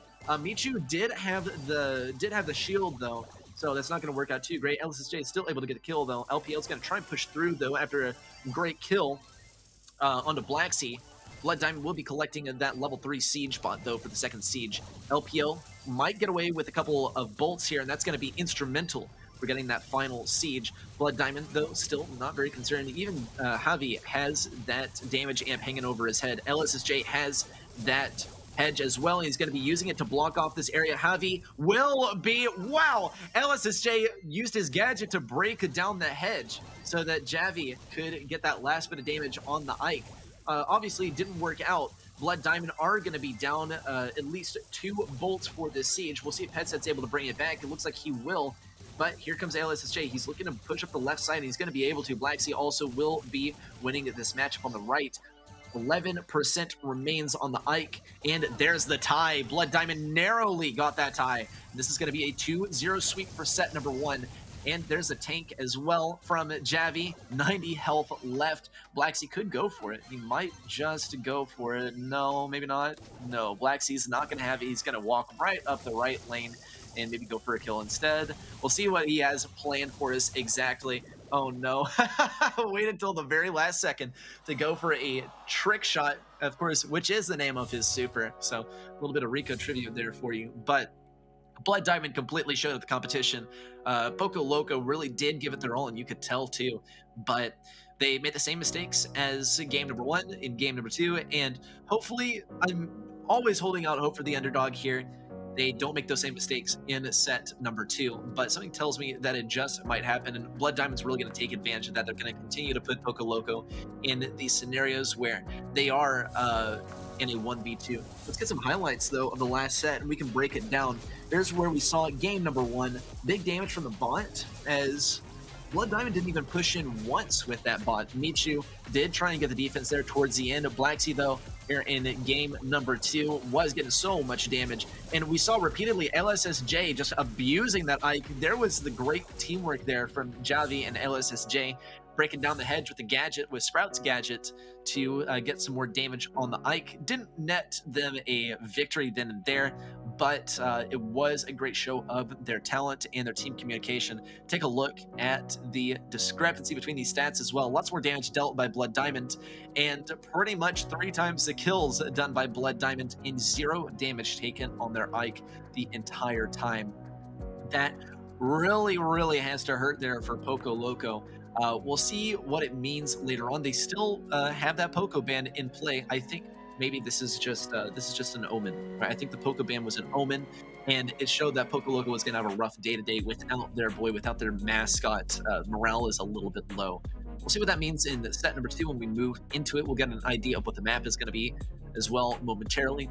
But for now, just keep on gazing at these stats. Blood Diamond is looking so dominant, and it looks like we are going to see Blood Diamond face up against Navi in the finals for today. Here we have set number 2 coming up. Sneaky Fields will be our second map of the day. Brawl Ball is always a fun one to cast. It's always a fun one to watch. It's a fun one to play as well. But if you get surprised by a tank comp, then, well, suddenly all the fun is sucked out of it. And with Poco banned out, with Byron banned out, that tank strategy is going to be a little bit less viable. But do keep in mind that Max is in play, and it could be a really strong one here. We did see yesterday some of the approaches to mitigate that were like Ims being played here, and Ims would definitely be a good pick to try and slow down some of the tanks. But I mean, face the facts, with Buzz in play, Ims is going to be able to be grappled by Buzz, and if there's any kind of delay, then Ims is not going to be able to bump back Buzz before he gets in range and gets that stun at the end of his super. So if the mechanics are well played from the side of Poco Loco, then they can definitely defend the tank strategy. Otherwise, I do think they will get kind of stampeded, which is an unfortunate reality, but it is the reality that we are in. With Poco Loco facing up against Blood Diamond, let's get into game number 1 of set number 2. Black Sea, let's get pushing forward. He is running a tank here, and LPL is going to grab the victory. LSSJ and Javi, though, around the left side. We could see Javi sneak this one in, and he just might. There we go. LPL tried to get in range of defense there, but it just wasn't going to happen, and he didn't want to use his super either. Attempted a slow there from LSSJ, a bit premature, but good at control nonetheless. There is the wall break from LPL. It's not going to really do him any favors versus Javi. There's a pinch between Javi and LSSJ, and this is already a victory. There is a super end from Javi, and that was, my friends, a 37-second game. from Blood Diamond. And honestly, there's not much more to comment on. We saw the same things repeatedly. Blood Diamond consistently put Poco Loco in situations where they pinched one enemy. Here's the thing, is if you're able to get your enemy in a pinch, then that situation is completely unwinnable for your enemy, right? They're facing against two brawlers who are attacking them from two different directions. No amount of dodging, no amount of attacking your enemy is going to be able to get you out of that situation properly. So the counterplay is to not get into that situation, not allow your enemy to put you in that situation. But sometimes that means that you do have to play really passively, and it means that you have to back away a lot, and then that ends up being a victory for your enemy in the end. So this is when it comes in that your teammates have to help you out and try and pinch your enemy so that they cannot get into formation to pinch you. That is a lot of information. It's kind of an information overload, but I hope it makes some sense, and I hope it does bring some light to how exactly Blood Diamond is doing this so cleanly and so seemingly effortlessly to take down Poco Loco. Let's see game number 2. We'll see if they're using the same strategy. Blood Diamond going to be using the exact same comp. Poco Loco also changing things up a little bit. Pesset hopefully is able to get something here. Blacksea takes him down with a couple of killing blows, and Blacksea has claimed 2 kills here. He's just going to go for it. Yeah, flashing that super. He's going to go for the wall break on this one. We'll see what he's able to do with that. Some more wall break on the right side to set up an opportunity for a trick shot. Big trick shot, in fact, from Rico. We're talking Javi here, and no stun for LPL. Blacksea comes out of nowhere to get that kill as well. Pesset is looking quite vulnerable. An opportunity to super it in. Michu will get that last minute block. And Blacksea tries to get the stun, but he's not going to be able to. He does get that bounce pass over to LSSJ and right into the corner. LSSJ is going to be able to take advantage of that wall break right in the corner. Great stuff from Blood Diamond. What a spectacle to behold. Blood Diamond just doing Blood Diamond things, and it is a beautiful, beautiful sight. BD, BD, BD. That is going to be set number 2 coming to a close, and I think all the BDs in chat are definitely giving these guys energy. We'll get a replay of the last set as well so that we can go over some of the things that happened and what exactly Poco Loco can do to mitigate those in set number 3, which will be coming up pretty soon. Something that we notice consistently is that Blood Diamond is doing such a good job of pinching here. Here's Javi putting in that first goal. LPL tried to get into position to get rid of it, but he just couldn't. Pesset once again tried, and here's Javi throwing in that same goal once again. There's Blacksea going for that pretty useless stun there at the end, but it was just for show. Here he was, though, breaking open the corner, and then we got this beautiful shot. The bounce pass to LSSJ and the goal. That was beautiful teamwork, and it shows why BD is such a dominant roster. They have amazing synergy. And take a look at the stats, too. Poco Loco managed to get 1 kill off of Blood Diamond, but that's 12 times less than their opponent. The damage, though, was pretty similar across the arena. Just a differential of about 25,000, so not a huge difference there. But of course, damage is not the objective in this mode. The objective is to kill your enemy so that they get out of the way, so that they can't block your shot, and of course, put in the goals at the end. And Blood Diamond completely stole the show in that respect, so good on them. Poco Loco, though, is not feeling too great. They've taken 4 losses in a row, and the momentum is absolutely building up against them. We'll be getting into set number 3, Dueling Beetles for our, of course, third set, not to be too palindromic or redundant, but yes, set number 3 is Dueling Beetles. We can expect to see that be once again, maybe even a little bit of wall break. We saw the Frank in the last game, and we've seen it a little bit before. In our previous matches, Frank is a very good brawler right now. You just got to be able to play him right, and I think it's a possibility here. The Dueling Beetles is also one that's pretty conducive towards Bell and Leon. It's a great combo, and we did see Blood Diamond use it, and I think Poco Loco is going to have a very rough match if they're not able to play against it effectively. In the Brawl Stars World Finals, we saw Squeak used, I believe, on this map to deal with Leon's Lollipop Drop, and I think it could be a good choice for Poco Loco. The question is, are they going to be able to execute it? And really, the first question, which is pretty rhetorical, is, are they going to use Squeak to begin with? And the answer to that rhetorical question is no, right? They're obviously not going to be using Squeak because I don't think Poco Loco is that out there, if you're catching what I'm saying. Let's see, though. Game number 1 of set number 3 will be getting underway, and you know what, guys? I think I think I can predict the future. Poco Loco will be using Squeak here, actually. That's a very out there pick, but it is strong for dealing with Leon, and there is a Leon on the enemy team, but Stu is not going to give them any breaks, and that is going to be the main thing in dismantling this strategy. Michu is going to try and do something here, but he is going to constantly get bombarded by Javi. Here's the insane mobility as well from Stu. And it's just not looking good for Poco Loco. I think that the Squeak could do really, really well, provided it were mainly getting rid of the Leon totem.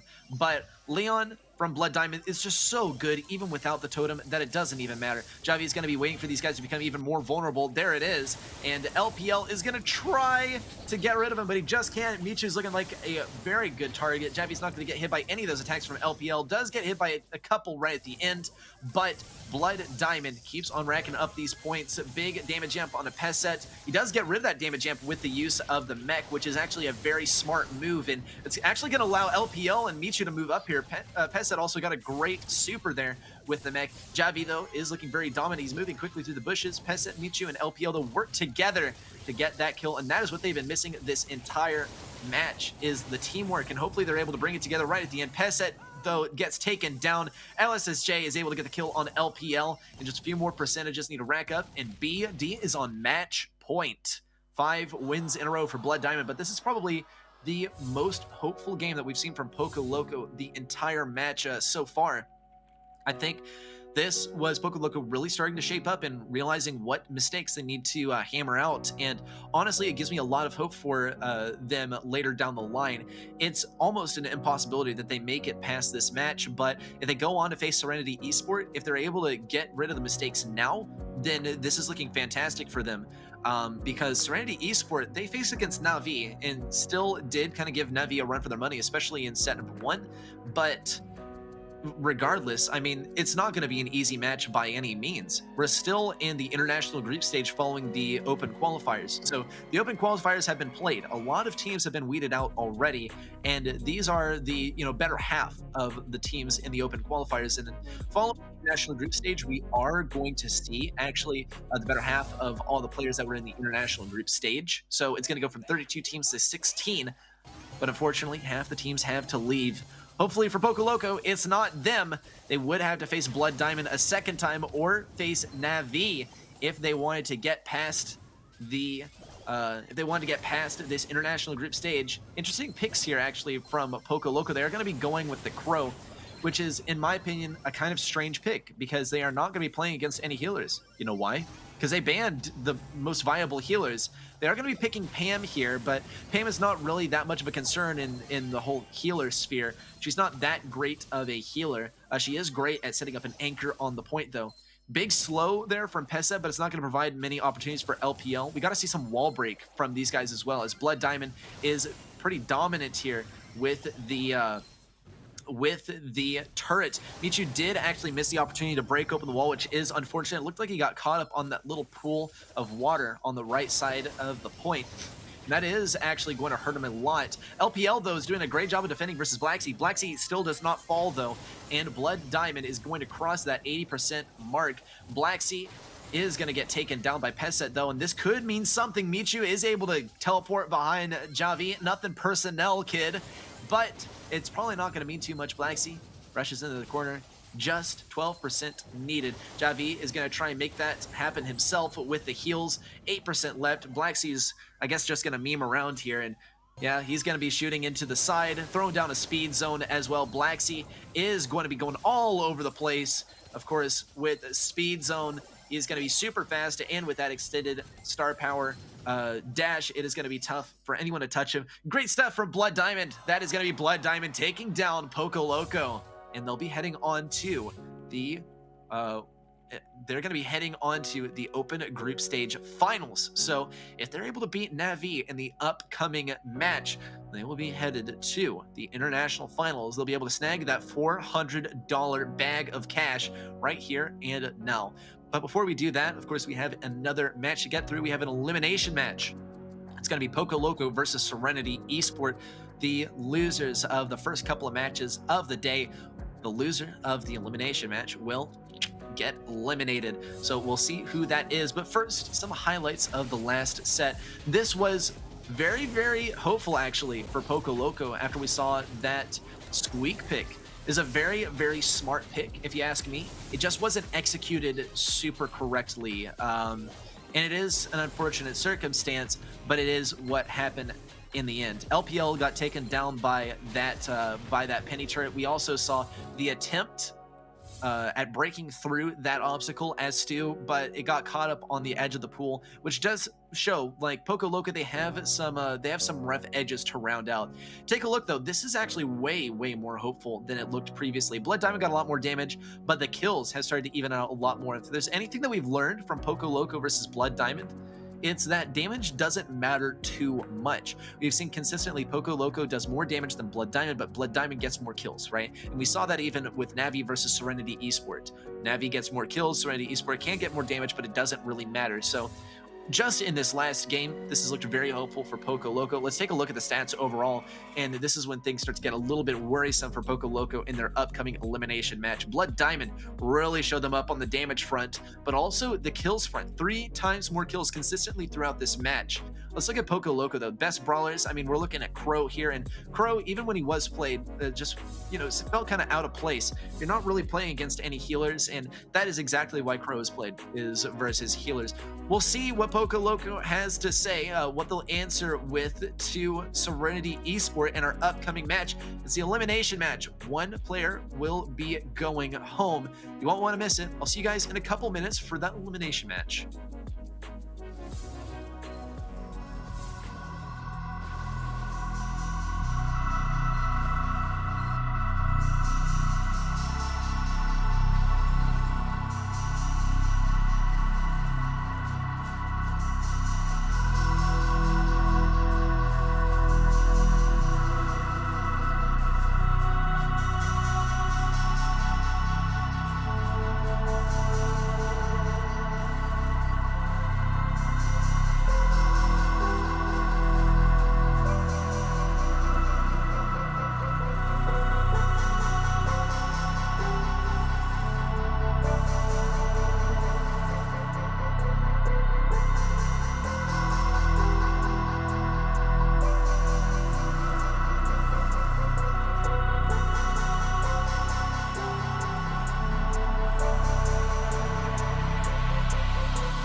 showdown will make history. Best teams from Russia, Ukraine, Poland, France and Turkey, winners of the Open qualifiers and top 8 invited teams will meet in a final battle for the champion title and a bounty of $10,000. Join the stream on December the 7th. Don't miss out on the epic international group stage of GameStars Brawl Stars Season 2.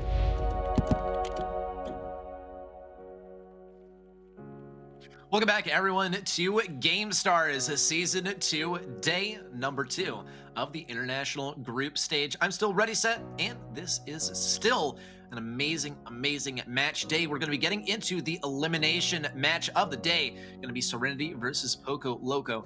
Both teams got taken down 6-0 at the hands of some of the best teams in the region. Of course, we're talking Blood Diamond, we're talking Navi, and those guys are going to be facing up against each other in the next match of the day, match number 4. You won't want to miss it. But before we get there, we gotta have a competition for our decider match. And here you have the bracket so you can see how things have progressed along today. Navi versus Serenity Esports netted a victory for Navi. They'll be in the winner's match. Poco Loco folded to Blood Diamond. Blood Diamond will be in the winner's match. Now in our elimination round, Serenity Esports from Russia and Poco Loco from Poland. Only one of these teams will be moving on to the decider. Only one will be going home empty-handed. It's going to be interesting to see what exactly the strategies are today, but here are the schedules in case you want to stay updated. And yep, looks like we are right on schedule actually. Serenity Esports and Poco Loco going against each other at 19:20. Great stuff. And they should be getting started at any moment now. Of course, we have to get through the normal formalities. We have to see the maps and we have to see the brawlers that are banned as well. And from there, we'll be able to get an idea of how this match is going to go. Both teams are the underdogs of their previous 2 matches. Now they'll be a little bit better matched, but to really pick around at certain things that we noticed, Navi just did a great job of getting the individual matchups down, and that's where Serenity struggled a little bit, was mechanically versus Navi, which is completely understandable. Anyone's going to struggle versus Navi. They have such great mechanics. I'm particularly looking at, well, I'm looking at all of them. I'm looking at Jason, I'm looking at Cubic, I'm looking at MMA, but I think MMA above all, especially on Nanny to start things off in set number 1 for match number 1 of the day. It was a complete showstopper, and I would encourage you to rewatch this match day if you want to get a little bit of a taste of that. Here are the maps and modes for our upcoming match. We're talking match number 3 for the day. Sticky Fields will be starting us off, then Nuts and Bolts, then Dueling Beetles. And should we go past set number 3 to break any ties? Shooting Star and Gem Fort. All maps that we are familiar with in the rotation. These are the same few maps that we've been cycling through a bunch. Dueling Beetles, I'm really looking forward to because Poco Loco seemed to start to pull through there. Serenity Esports did have a very, very tough time on Sneaky Fields, so this is looking like a pretty good one for Poco Loco, but keep in mind, Poco Loco had tremendous difficulty versus BD on Siege. It was Factory Rush, but honestly, Factory Rush has way more retake potential following the first couple of sieges, and Nuts and Bolts has very little retake potential because it's so easy to just bunker down among all those obstacles on Nuts and Bolts and deny your enemy entry to things at all. The strategy is not to spawn camp, it's to mid camp, which is honestly a lot more favorable, and it's a lot easier to win if you're able to use that strategy. So it's going to be important to bring out some quick brawlers to access mid quickly. If we see the Mortis pick or the Buzz pick, of course those will have to not be banned out. We do see Serenity banning the Max once again, and there is the Rico ban from Poco Loco, and we're not having that Rico play on Siege for their last matchup. And when they tried to play Rico themselves, it was a very difficult matchup for them. So this is actually looking quite good. We'll have to see, though, if Lola or other healers are allowed, because last time Poco Loco banned out their boy Poco and Byron. Let's get our second bans in here, though, and there's the Buzz ban and the Lola ban. Interesting stuff. It looks like it is going to be a Mortis day. It's going to have to be Mortis mid-action in order to get those first couple bolts out to secure that first siege, and then be able to lock down mid-control after that. I think Poco Loco will probably be running a Mortis or something to get up to mid. Lola also out of the question, which is an absolutely good call. Though even in the absence of the Lola ban, we have not seen a whole lot of Lola. There's another thing to consider though, is that Meg is also a very viable pick for dueling Beetles, which is going to be set number 3, I believe. So this is honestly, and these are all brawlers that that Poco Loco have played. This is very, very favorable for Poco Loco. But when it comes to mechanics, I think Serenity could really shine on that front. They did have better synergy, and that is where Poco Loco struggled. So this is going to be kind of an interesting experiment, kind of an interesting test to see which wins, better mechanics or better teamwork, because that's where I think these teams excel, is on pretty opposite fronts. With that, we're just going to be getting prepared for nuts and bolts. Our players are getting ready. They're picking their brawlers. They're loading in, picking their start powers, and probably their gears as well. Something that I have not played around with too much because, well, I don't really play friendly games. I don't really play scrim, so I can't necessarily say that I am too experienced with them. But they are a whole lot of fun, in my opinion. I love the damage gear, and I love the shield gear. In fact, as soon as they came out, I used all of my rewards from Brawl Pass to get max level gears on Spike. Just a couple. I went for shield, and I believe I went for damage, and those guys are a lot of fun, especially Spike, because you have Curveball, so the Spike is really hard to dodge. And if you have the damage active, so if you're below half health with Spike and you hit a single person with one of those spikes, then you're going to deal like over 1,000 damage, I believe. It's like 1,006 damage, I think. And it's just ridiculous. It's crazy, but it's a whole. And I would encourage you guys, if you have enough tokens and enough like gear parts or whatever they're called to start getting some gears on your brawlers, then definitely go for damage, because it's a whole lot of fun. But the speed one, honestly, I've heard is really fun too. And we've seen our players using the max level gears, especially speed, in these matchups. Some brawlers that are just kind of abusive with those picks are like Sandy in a bush, just ridiculous. Let's get into game number 1 though. We are going to be starting off on Sneaky Fields. My bad, not Nuts and Bolts. Nuts and Bolts will be in the rotation today, and we do have the Imps pick to try and slow down some of the tanks, but the Poco Double Tank looking so strong from Poco Loco, and this was honestly the best call for them. Ooh, Kanzi is going to be able to snag that ball, though, and move all the way back. This is going to be a goal, it looks like. No, there's no screeching solo from Michu. He won't be able to get the kill, and Kanzi has the ball.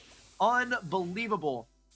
A total oversight from the side of Poco Loco. You got to move faster if you're going to be running PDT. Let's see what Kanzi's able to do. He slowed down the entire team. Michu's going to go down. Kanzi's going to go for it. And Peset does have the defense so far. LPL could be bringing this one to the opposite side. Kanzi is going to go for the kill, and that is going to be the kill. Serenity Esports now can bring this to the other side. They're doing very well on the teamwork front. Lots of damage from Yurcha onto Poco. Peset and LPL are being very careful about staying out of range of Yurcha, though. LPL is hanging on to this super too. And will we see a stun? No, does not look like it. Yurcha has the super though, and LPL will be slowed down a significant amount. Perfect distance being kept by Yurcha. And a very, very late heal there from Micha. I wonder what exactly the thought process was there, as Frank was dead and buried by the time that heal came out. Let's see what Peset has to offer, though. He is going to go into the corner and trying to ambush Kanzi here. There's the slow with unfriendly bushes, but it just doesn't work. Kanzi, though, with a great attempt at a goal. Peset is going to have to get the last laugh. No, Yurcha is able to get that ball in the goal. And Serenity is able to handily take game number 1. Great stuff there from Serenity. I think this was amazing gameplay by them. It was great teamwork by them. And honestly, I'm surprised that Poco Loco got taken down when they were running the Poco Double Tank. But, I mean, Serenity, let's face it, they were running a Poco Double Tank of their own of sorts, or maybe a healer, a Byron, single tank. Okay, yeah, now we're getting a more accurate description of what Serenity Esports was playing, and it worked very well. They predicted that there was going to be Poco Double Tanks from the side of Poco Loco. If the logo weren't a dead giveaway, then the lack of a Poco ban was. And Serenity, they completely hammered down on that aspect and brought a little bit of their own tank action as well. We saw a bit of a slip up there kind of a fumble to start us off. Poco Loco did unfortunately let that ball get picked up by Rosa and then walked all the way to their goal. Their own Poco was probably going a little bit loco internally, as he was not able to stop that one from going into the goal. He just did not have enough damage output, and he was not running Screeching solo. We did see a bit of a whiff super there by Poco Loco's Poco, which maybe was a bit of the loco contributing to that decision.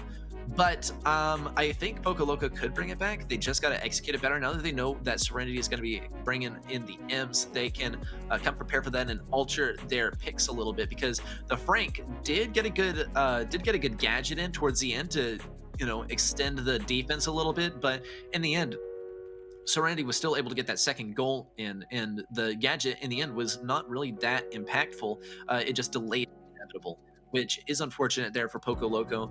I think that it would be a good call to get rid of the Frank and try and do something else. Obviously, Buzz is out of the question. Let's see what they got. They are going to be bringing in the Jackie instead of the Frank. A good decision if you ask me, though LPL is going to get shut down pretty quickly, and now we're looking at a 3v2. And Michu will be the next to fall. Yurcha will be looking for the kill on Peset, and now Poco Loco is very staggered, which is actually not that bad when you're playing as tanks. Let's see, though. LPL will be waiting here for the defense. He's a very strong brawler on defense. Kanzi, though, is going to keep on poking him. Busco is also going to be going for lots of damage. Kanzi gets the wall break. Yurch is able to put it in.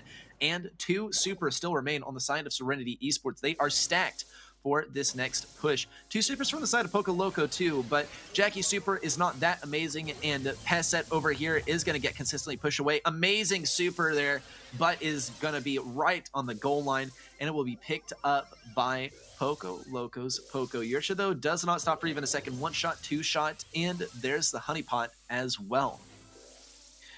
Kanzi still, though, looking for some positioning. Michu's going to be his next target. Great dash over to the side. Now he's got to take care of LPL. Great block there by LPL, but he will fall soon. Peset still trying to get some offense versus Kanzi, but Kanzi's just too slippery. Kanzi, though, is going to be feeding quite a bit of damage to Michu. Michu, though, will die with that pull, or rather, that heal, and a pass from Busco to LPL.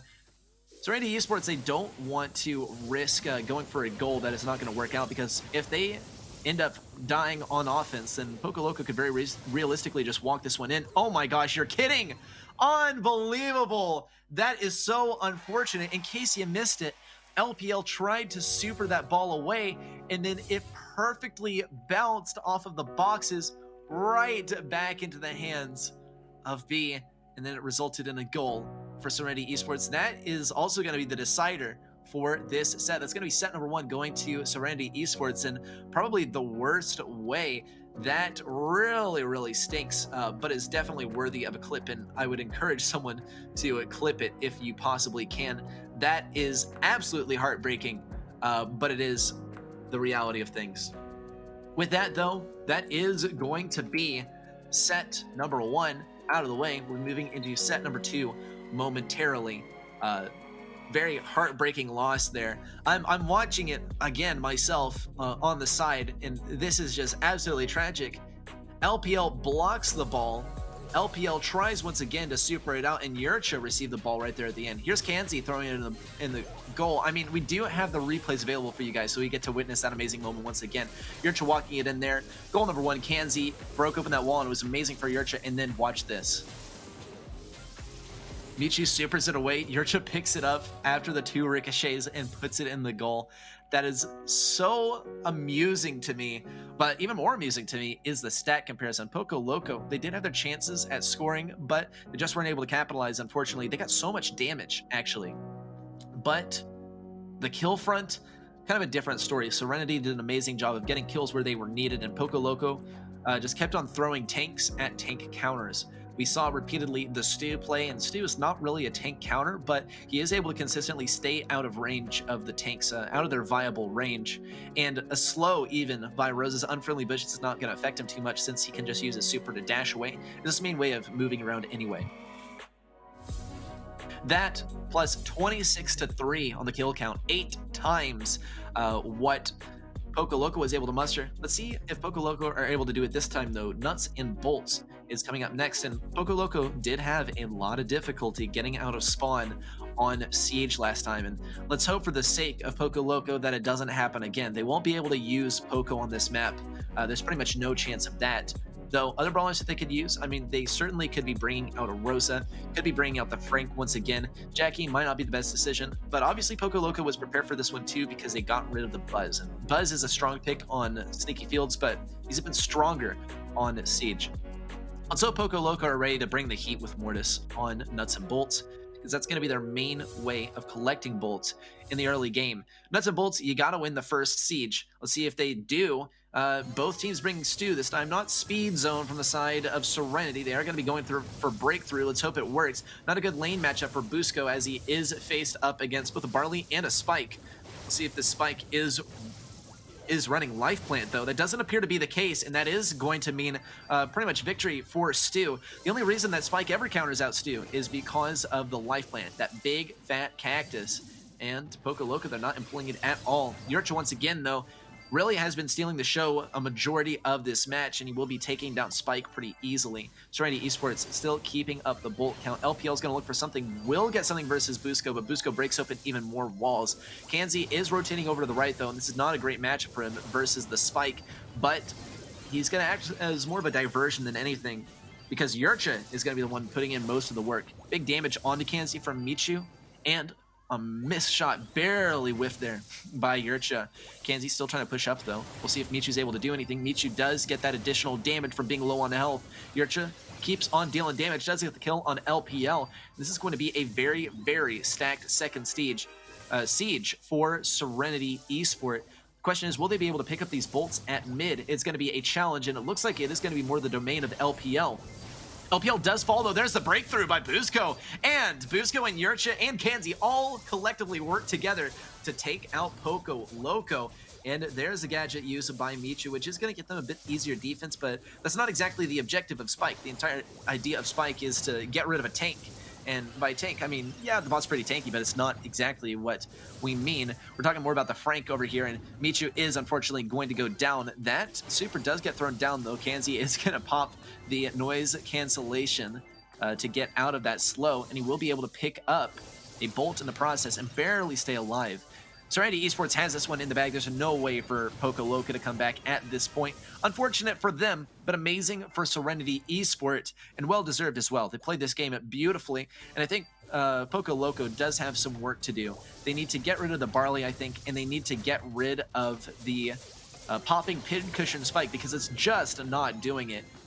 Great win there by Serenity Esports. 0 damage taken on their Ike, and for good reason. They won the first siege, and they stuck with it. That's what it's all about here on Nuts and Bolts, and Serenity Esports did it beautifully. I think that Poco Loco needs to move away from that Spike with popping pincushion. It's not great for defense. There are way better defenders available on Nuts and Bolts. I'm mostly talking about Sprout. And, I mean, if you're going to be facing up against a Stu, you're playing Stu yourself, so you know Stu's a possibility, so don't run Spike without the life plan, you know? I think that would be the greatest move. It could have been an accident, and they were just trying to make the best of the situation, best of the hand that they were dealt by forgetting to switch the gadget. We'll see if that changes up in the next game, or maybe they'll change onto a different tank counter. In any case, that is game number 1 out of the way, and the 3rd win in a row for Serenity Esports, which is fantastic for them. The momentum is absolutely going in their direction. Now, Poco Loco, on the other hand, they are coming right off of a match versus Blood Diamond, and now they are 9 losses in the hole. Their battle logs are probably not looking too hot right now. 9 losses in a row. Now, they could break the momentum if they switch things up for set number 2 with just a slightly different comp. I really think that moving away from the Spike, moving away from the Barley, more towards, or rather, a Spike was a fine pick, but they need to get rid of the popping pincushion. As far as the Sprout goes, or rather the lack of the Sprout, they could exchange Barley for Sprout, and I think that would work great for defense. Barley's great for getting damage on the safe, but that's not really the concern here. Safe damage, I mean, yeah, you can get a 1 push, but that's not the name of the game here. Though Serenity Esports, they seem to think that they can make it work. They're going for triple throwers. Interesting stuff. Typically, when we see triple throws, it doesn't work out too well, which shows that Serenity Esports are playing with their food. It's not going to be a great matchup, though. It's going to be amazing for Kanzi over here on the left side, unless Peset is able to get good dodges, which he is. But on the right side, it's going to be a massacre in favor of Michu. And Poco Loco will be getting this first bot. This, in my opinion, is a throw by Serenity Esports. I don't think that they can come back from this, though they will have Satchel Charge. Ouch, and that is bad. Probably some poor team communication on the side of Serenity Esports, not to be too critical, but definitely something that could be ameliorated with some, hey, I'm going to throw down the Sprout Hedge. Let's see, though. LPL is going to be waddling around here with the Frank, and he's basically going to be untouchable to the Barley and the Sprout. He's just going to keep on dodging out those shots. This could be a next siege for Serenity Esports, though, if they're able to pull this out. Michu, unfortunately, will be going down. He's a little bit too aggressive in the presence of those throwers. Let's see what he's able to do now, though. 5-2-3. And now 6-3. Serenity Esports keeps on accumulating these bolts. They've gotten a great retake after an unfortunate first siege, and now they are going to be sticking with it. They just got to make sure that they stay away from LPL. And, of course, Stu over here. Stu is going to be staying pretty far back, waiting for his time. Kanzi's going to get lots of damage with that super, though. Yurcha throwing down that super as well, but does seem that Stu will be able to walk right around it. Michu is barely staying alive, but Kanzi's able to pick up the kill. That could be the win condition for this match. Yurcha is able to get that close range kill, and that is going to be the triple thrower victory. It looks like there's almost no way for Poco Loco to come back at this point, but no one is going to be spinning or throwing up protestos too early. This is a win for Serenity Esports with the triple throwers, which speaks volumes about this team's skill level, and perhaps volumes as well about Poco Loco's weaknesses here, wherein they are not necessarily working as a team at some points, and that is definitely something they can work on. The mechanics are good, but unfortunately, the teamwork just isn't there, and Serenity Esports has it all. They just didn't get the chance to show it, it seems, during that match versus Navi. Amazing story arc here for Serenity Esports. It does look like they will be going on to the decider match, but we'll have to see how exactly things turn out in match number 4. Who is going to be the opponent for the team that ends up in that decider match. But we do have some replays of the last set, because this is set number 2 wrapping up, and honestly, this is shocking. We've seen all 3-0 sweeps today, and I think maybe this trend could continue. Navi versus Blood Diamond, I think it's going to be much closer, but for now, Serenity Esports is continuing the trend. They have taken 4 games in a row versus Poco Loco, and set number 3 is coming in. We'll have to get the highlights, actually, of set number 2 first. Let's take a look at those highlights. Here we saw a good start from Poco Loco, but man, Serenity Esports were really able to bring it back with that blue, or rather not blue, purple high-powered bot. They did it again, but this time with triple throwers. Poco Loco had a great start, but Busco and Kanzi and Yurcha all worked together to nail down the one brawler that was giving them so much trouble. It was Michu on the Stu that was enabling that early take by Poco Loco. Let's take a look at the stats as well, though. Serenity Esports, once again, showing up Poco Loco 3 times the kills seems to be the name of the game. Lots more damage with the bot, and a lot more damage dealt as well. And that's what it's all about, really. Poco Loco, they did get a lot of damage as well, but it just wasn't where it counted, and really they needed kills more than anything. It's tough to get kills versus throwers, admittedly. Game number 2 of set number 2, this last set, looked the most promising of all sets for Poco Loco, and unfortunately it seemed to fall apart once Stu got ambushed. Let's see what they do on Dueling Beetles, though. We're getting into game number 1 of set number 3. These teams do not slow down. They are chomping at the bit, and Poco Loco is looking to turn the momentum around. Let's see, though, what Serenity Esports is capable of. Yurcha is going to be looking for the matchup on the left side. Busco also on the bell. Will be going for that speed zone in combination with Kanzi, and Serenity Esports has amassed a huge lead on Poco Loco so far. Poco Loco, once again, kind of struggling to get out of spawn. Let's hope that they're able to do it, though. They do have 3 turrets on their side. Peset is struggling to get out of spawn. LPL is looking for that first super, too. Yurcha does do a great job of dodging out LPL and getting that kill. Peset goes down, too, and down goes Michu as well. A team wipe for Serenity Esports. Let's see what happens if Poco Loco pushes up all together, though. And it does appear that is what they're going to try. There's a speed forward by Michu, though. He is so countered out on that lane. Yurcha takes down LPL too. They're really just throwing themselves into the meat grinder here. They have no moves left as Serenity Esports has completely set up here, and there's almost no way to get them off the point. This is unfortunate. Michu does find himself on this matchup versus Spike, which is a very poor matchup when you're versus that life plant. And now you see the 100-0 win here for Serenity Esports. It just doesn't get more dominant than that. And with that, we're headed into a match point, and this is a lot of losses in a row for Poco Loco. The momentum, the tilt is so working against him at this point. It really, really hurts, I'm sure, from the side of Poco Loco, especially because they have such an amazing logo. And I love the name of the team, Poco Loco. And Serenity is pretty much the complete opposite of Loco, and they're the complete opposite of the gameplay that they bring to the field. They are just monsters, not really serene at all. They are just tearing up Poco Loco here. And let's hope Poco Loco is able to get at least one win on their record for today. We're crossing our fingers and hoping in game number 2 of set number 3. It's a match point for Serenity Esports. If Serenity Esports takes this one, then they will have actually continued this streak of only 3-0 sweeps with no losses taken. They took only L's versus Navi, and now they're taking only W's versus Poco Loco. The unfortunate thing about this, though, is that Poco Loco is going to have to be the one that ends up with a handful of L's at the end when all is said and done. They're on a loss streak of 11 games at this point, and it's looking pretty grim. But, I mean, it's all or nothing now. If they lose this next game, then they are out of GameStars, and they've come so far through the open qualifiers to make it to the international group stage. It would be a tragedy if they didn't make it away with a single W on the record. Let's see what they do this time.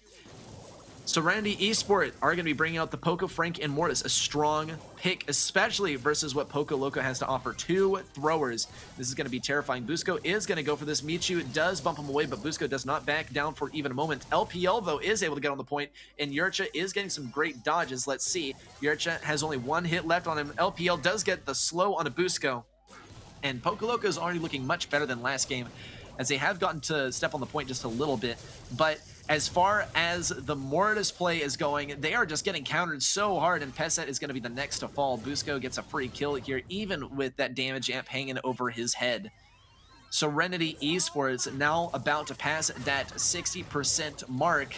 Poco Loco kind of throwing in the towel already. We see Bell backing away, and Kanzi and Busco are going to be looking for some spawn camping action.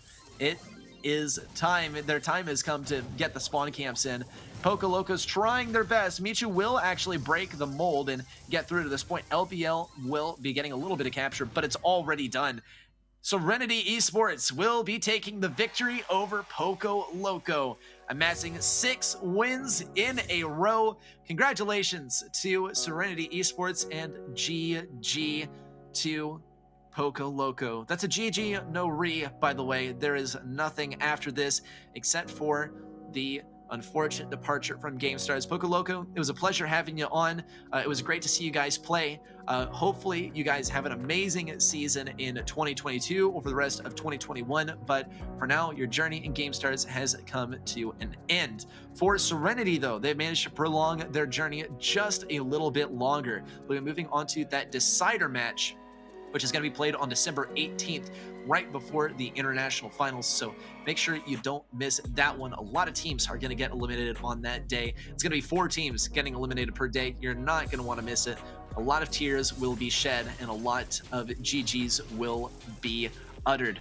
Let's see this last set, though, and see what Serenity Esports did right and what Poco Loco could work on for next time. It did look like Poco Loco was going for some suboptimal lane matchups. We saw time and time again Stu going right into the Spike matchup, and that never works out so well. This time, though, I think Poco Loco just got comp diffed, right? This was not a lane matchup thing. This was they got predicted on the team composition, or perhaps they mispredicted what Serenity Esports was going to run. Playing 2 throwers into a Frank and a Mortis is never going to go well. And once again, we can see pretty much the same stats that we've been seeing the whole time. Serenity Esports consistently just getting more kills, more damage, and more objective points than Poco Loco. Poco Loco, they just got some work to do. It's no sweat. Poco Loco in Poland, good luck, y'all. Good luck for the next season.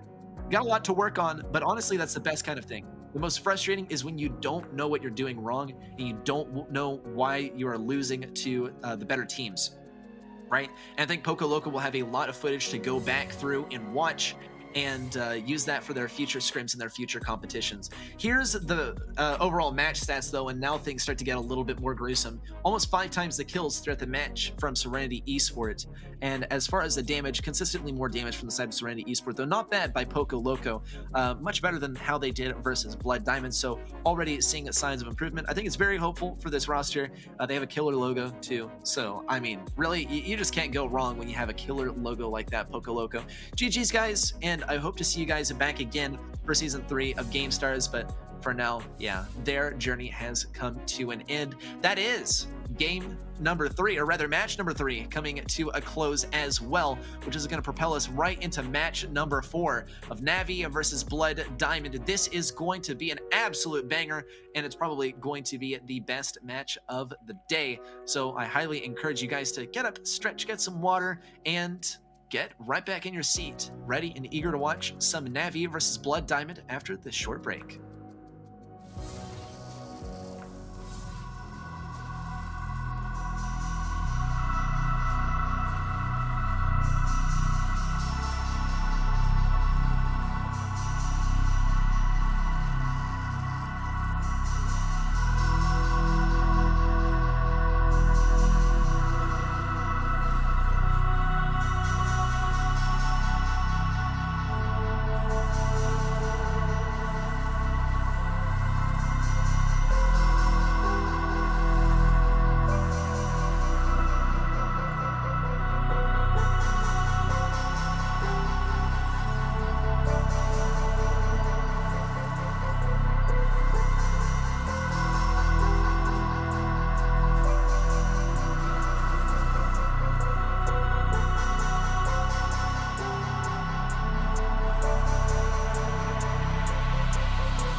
Hello everybody, my name is Teddy, and in this section we will go through some peculiarities of Brawl Stars.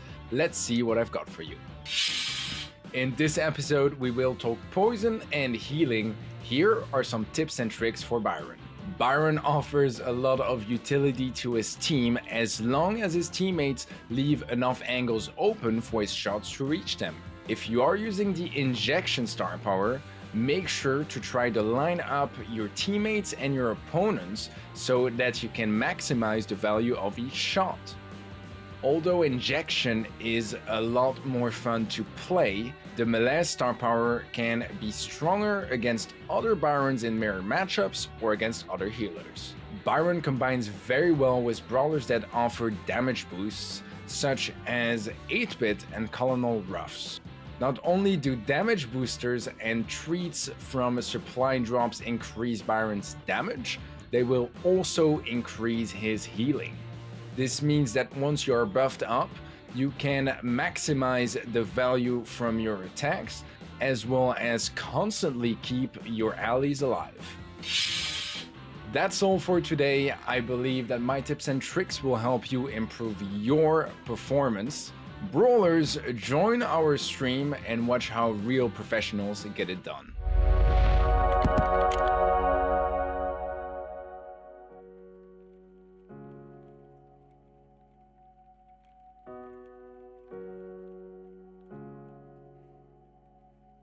Navi, and this is going to be amazing, amazing, amazing for the day.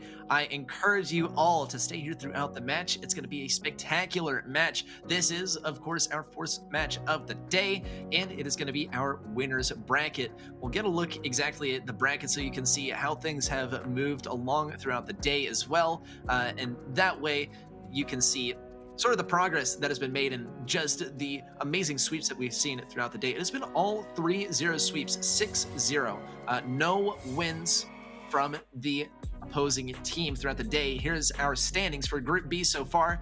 Navi taking 3 wins, Serenity Esports 0. And we see Navi moving on for match number 1. Match number 2, Poco Loco went down to the elimination round, and in the elimination round, Serenity Esports took the win and Poco Loco got taken out. But Serenity Esports will have the chance to come back in the decider match, so there is hope after all. December 18th is when all those decider matches will be played. Please do come by for that one because there are going to be a lot of upsets that day. But getting into today's match, it is Navi versus Blood Diamond. It's all going to get started on Layer Cake. Split will be after that, then Hot Potato, and should we need to break any ties, Pinball Dreams and Gem Source. I've been really wanting to see Gem Source, and I think Navi versus Blood Diamond, if any, could bring that matchup. Of course, we've seen 3-0 sweeps today, and I think if there's going to be any match that brings more than 3 sets, it's got to be Navi versus Blood Diamond. So make sure you're comfy, sit back, relax, enjoy some Brawl Stars, and I'll be with you here along for the ride. Layer Cake starts us off, then Split, then Hot Potato. Good stuff. Layer Cake is an interesting one. I think the throwers are pretty frustrating to play against on this one, so a tick ban would definitely be in order. But coming from Navi and Blood Diamond, they're playing the long game here. They don't care too much about Layer Cake. It's the rest of the 5 maps that really matter. So 4 other maps that they got to account for in this match, because they know that it's very realistic that they go beyond set number 3. Navi, of course, not planning on that. They want to get this one over with quickly because after all, they are Navi, but Blood Diamond is Blood Diamond. Navi has played some pretty tough matches against them before. Lola double banned to start us off. That means that we're going to have at most 3 brawlers banned in this match because these are blind bans. With that said, I wonder what the other bans are going to be. I think Meg could be a pretty popular ban, but honestly, as far as the Lola goes, I think this is a good choice. It's not going to mean really anything, though, for Layer Cake. So we'll see some longer range brawlers here, probably some Piper. There is also the possibility of some very fast-paced matches with like Mortis or something, which I would totally expect from Navi. Blood Diamond, much less, but Blood Diamond, they've played against Navi a lot. They know this team well, and I think that they will be accounting for that in their next set of bans. 2 bans here. 1 ban from Navi, it's going to be that Bell again. They want to be able to play their tanks. And Blood Diamond, they want to be able to play their long-range brawlers, so they're getting rid of the Mortis. Good call. So with that said, though, I think we're going to probably see some Sprout, maybe some Tick here and there on this upcoming map. With Navi's choices, though, it's entirely likely that they bring like some kind of weird max comp. They bring in like the Buzz or something here on Layer Cake. So that is my set of predictions. I would love to hear what you guys think, what brawlers you guys think are going to be played. Make sure to share those in the chat and engage. It is a lot of fun talking with people in chat as we get through an amazing, amazing showdown in this region. That said, we are just waiting on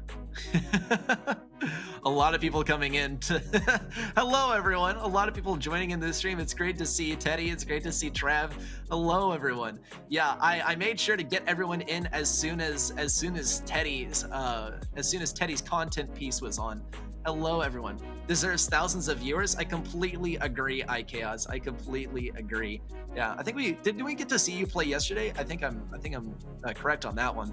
Teddy, what do you think of the solo cast today, man? Today is moving a lot faster than yesterday. Yesterday it was like a 4-hour cast, and but I think like match number 2, my voice was dying, but today I've preserved it, so I'm feeling pretty good about that one. I did not see all of y'all's messages in chat because I was all the way scrolled up and I thought still no one was talking in chat. Yeah, welcome everyone. It's great to see a lot of people in chat here for the final match of the day. It's going to be a great one, honestly. And even tomorrow, here's the deal. Y'all ready for what tomorrow is going to be? The very first match of the day is SK versus Try Gaming EU. That is going to be a banger, and I cannot believe that that is the first match of the day. So make sure you come back tomorrow. I'm still going to be here. I'm still going to be hanging out, and I would love to talk with you, and I would love to see your smiling faces in chat, just chilling and talking. Momentarily, we're going to be moving into this match as well, Navi versus Blood Diamond. It's going to be the last one of the day, and it's going to be like a nice dessert, nice cherry on top for the day. Earlier on, we saw Navi versus Serenity Esports, then Blood Diamond versus Poco Loco. They were all 3-0 sweeps, not a single game won by the enemy team. Yeah. Hello, IKOS and Pavlitin. How are you guys? Yeah, we got Pavlitin in here too. That is so awesome. Welcome everyone.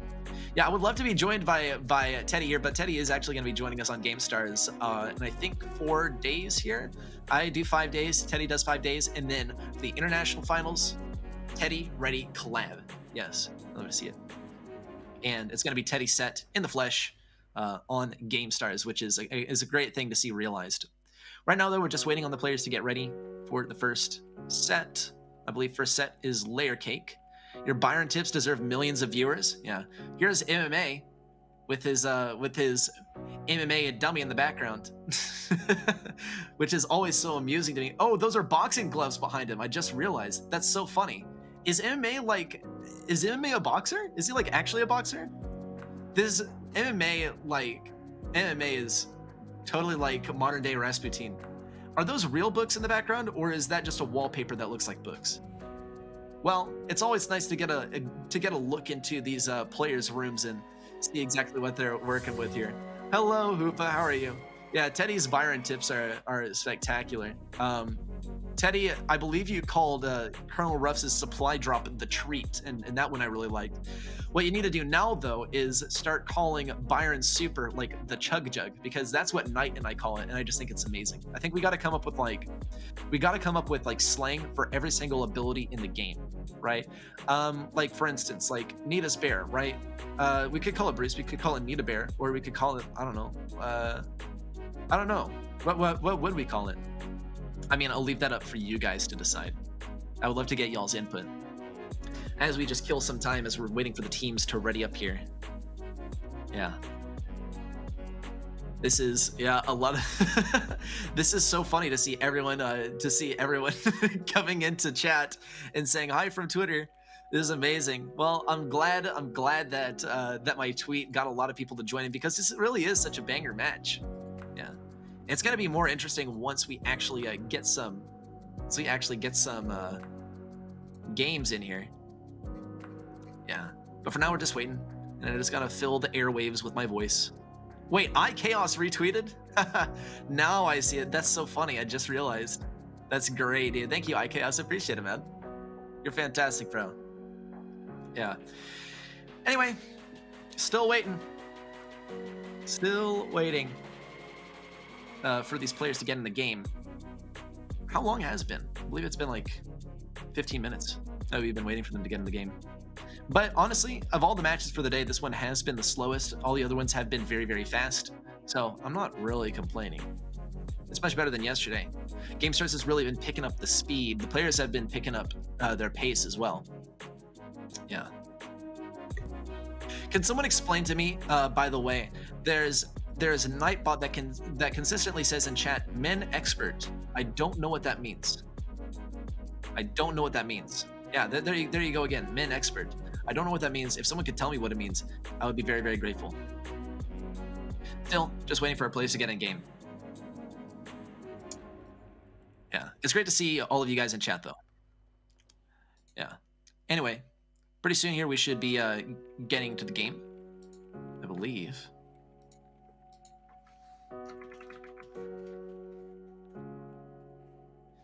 Any moment now. But thank you guys for tuning in to watch a whole bunch of nothing happen. Tick head equals Ted. Oh, Ted. That's funny. It doesn't have a name. Isn't Tick Super technically just Tick? Like, is Tick the head, or is Tick the rest of it, or is Tick the whole thing together? Right? What do you call the individual parts? You know? It's a big mystery. And we're just waiting on the last player to get in the game, and then we will be ready.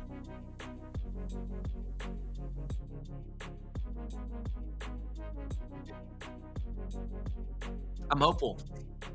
I am very, very hopeful. I think this one's going to be a great match. As soon as we get into it. Of course, the winner of this match gets $400. That's the deal. The winner of this match heads on to the international finals, and they could just, they could lose both games in the international finals and still get their $400. But I think, honestly, that Navi and Blood Diamond are going to go pretty far in the international finals. This is kind of the thinning, right? The culling of the open qualifier pool of teams. All these teams had to make it through the open qualifier, and now they've made it into the international group stage. So we go from 32 teams to 16 teams, and then in the international finals, we go to one team. One team gets the $10,000 bag, but there's $30,000 in prizing available across the board in the international finals. Min expert, yeah. So thank you, Hoopa. I appreciate it, man. That is I don't know why it keeps on saying that. But whatever it means, it must be important. It must be valuable. Yeah, because it does say it a lot. Yeah, Nightbot's been keeping me company throughout the majority of this stream, so I'm very grateful to Nightbot for that. What's up, Nick? How are you? It's good to see you. Yeah, there is a lot of delay on the stream. I think there's like 20 seconds of like transmission delay. So, yeah. Tick is a cannon. This is true. Well, Tick shoots little mini mines, right? Have you ever seen what the little things that he shoots out look like? Actually, have you seen the little cannons? His little cannons have little like smiley faces on them. They look really close, which I think is interesting. The models are so detailed, and then you get in game, and then they're like so tiny. But the models are really, really detailed. I believe it's the same models in game as like in the menu and stuff. I'm pretty sure. Yeah. So the models like have lots and lots of details. Something that I find really amusing though is that in game, you never ever like see the faces of the brawlers, which is a little bit disappointing because the faces have so much expression, right? Yeah. I wonder if the in-game models blink, like they do on the menu. That would be kind of interesting. I doubt they do though. Something tells me that they don't, right? But that would be a good mystery to solve eventually. Yeah. Maybe one for the theorists, the hardcore lore sleuths among you to look into. I'm still just waiting on one player to get in game. Just that last straggler is all we are waiting for. And that's it. So, just gotta kill some time while we wait for these guys to get ready. It's gonna be such a banger match. All right.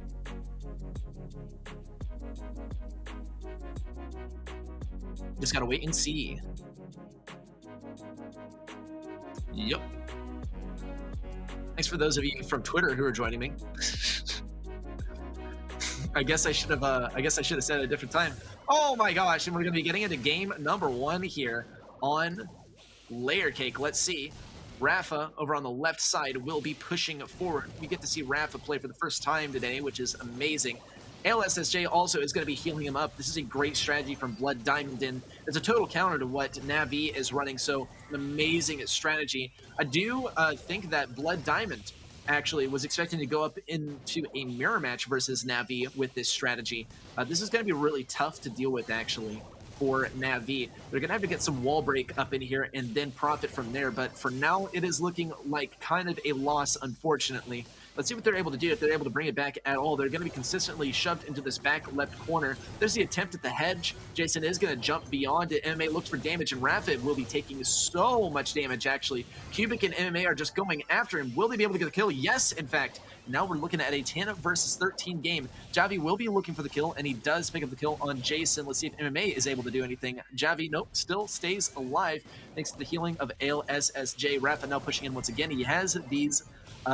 he has that stun, and Cubic was not able to get the stun on Rafa to boot him out of it. Javi also picking up a couple more kills here. This is a total out comp by Blood Diamond. And you can tell MMA Russia already knows that this one's basically over. Yeah, Jason is not exactly going to put too much effort into this one, doesn't want to expend any energy on this matchup that's pretty much already set. This is the comp diff from Blood Diamond. Oh, well, Cubic is locked in the corner, so Rafa's throwing up the angry pin. Not pleased about that one. Oh, he's going to tease him. Oh, are you going to be able to get me? No. They are going to be able to get Cubic. Cubic threw right on top of them. Yeah, Navi not happy about this one because they got completely diffed on the comp. Blood Diamond are going to be taking game number 1, and it goes to show how close this match is going to be. It could even go to set number 5, I think. Yeah. Well, great stuff. BD for the win. I completely agree. Yeah. Oh, come on, Nightbot silencing the BD. That's tragic, man. That's tragic. I wanted to see some more BD action up in here. Yes, I love to see people cheering on BD. Anyway, that is game number 1 of set number 1 out of the way. We'll be getting into game number 2 momentarily. And hopefully it is not such a comp diff like it was last time. Yeah, so we will see what exactly happened.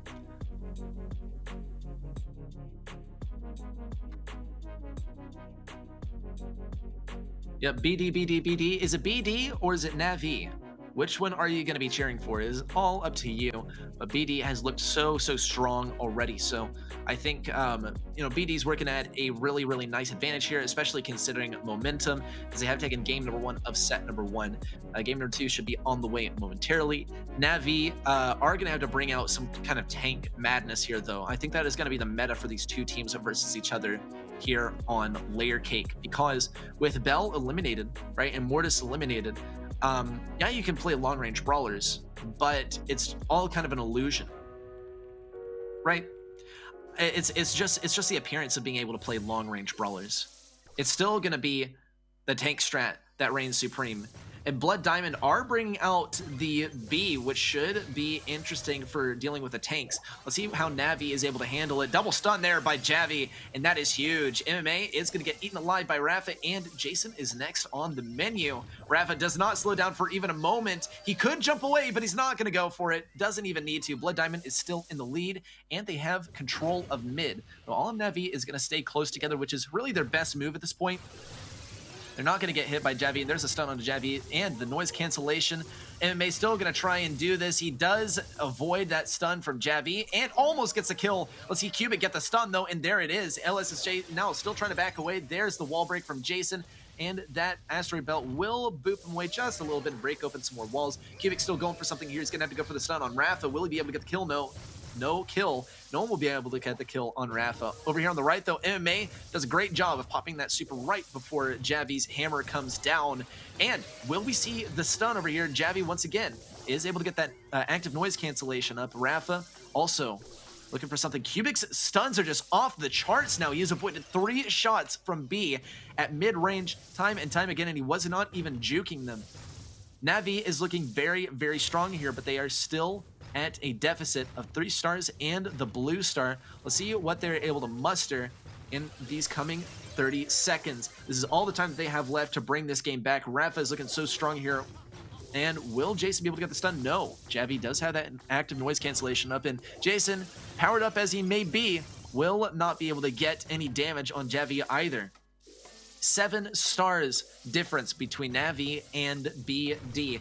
Let's see how it plays out. Cubic will be able to get the stun on Javi. Javi's not going to go down, though, not quite yet, at least.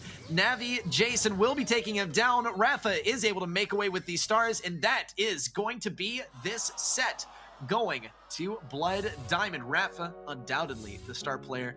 I completely agree. He did such an amazing job, and towards the end got a crucial kill to keep Blood Diamond in the lead. That's going to be set number 1 wrapping up with a victory for Blood Diamond. And honestly, I did not entirely anticipate that was going to happen. But I mean, it's completely welcome. I agree. Let's see though. Here are some Here are some highlights from the last game. Yeah, I heard about the I heard about the camera thing. I was wondering if it was happening on my end, but I promise you it was just happening on the feed's end. Let's see though, Navi is going to be taking so much damage from Blood Diamond early on in the game, and they were just never really able to come back from it. Navi, they did come quite close at some points though, 11-12 at one point, and here at the end, look how close it was. Jason got taken down, and that was a decider right there. There was a simultaneous kill by Navi that could have put them in the lead, but Blood Diamond managed to clutch it right at the end. And look at the kill difference. Look at the star difference too. It really does speak volumes. The first game was such a massacre and did have a large influence on those stats, but game number 2 was a much different ballpark. Blood Diamond no doubt got more kills, but Navi got the kills at the right time and were able to reclaim their stars. So I think that this was good gameplay from both sides, but this was an absolute showstopper from Blood Diamond.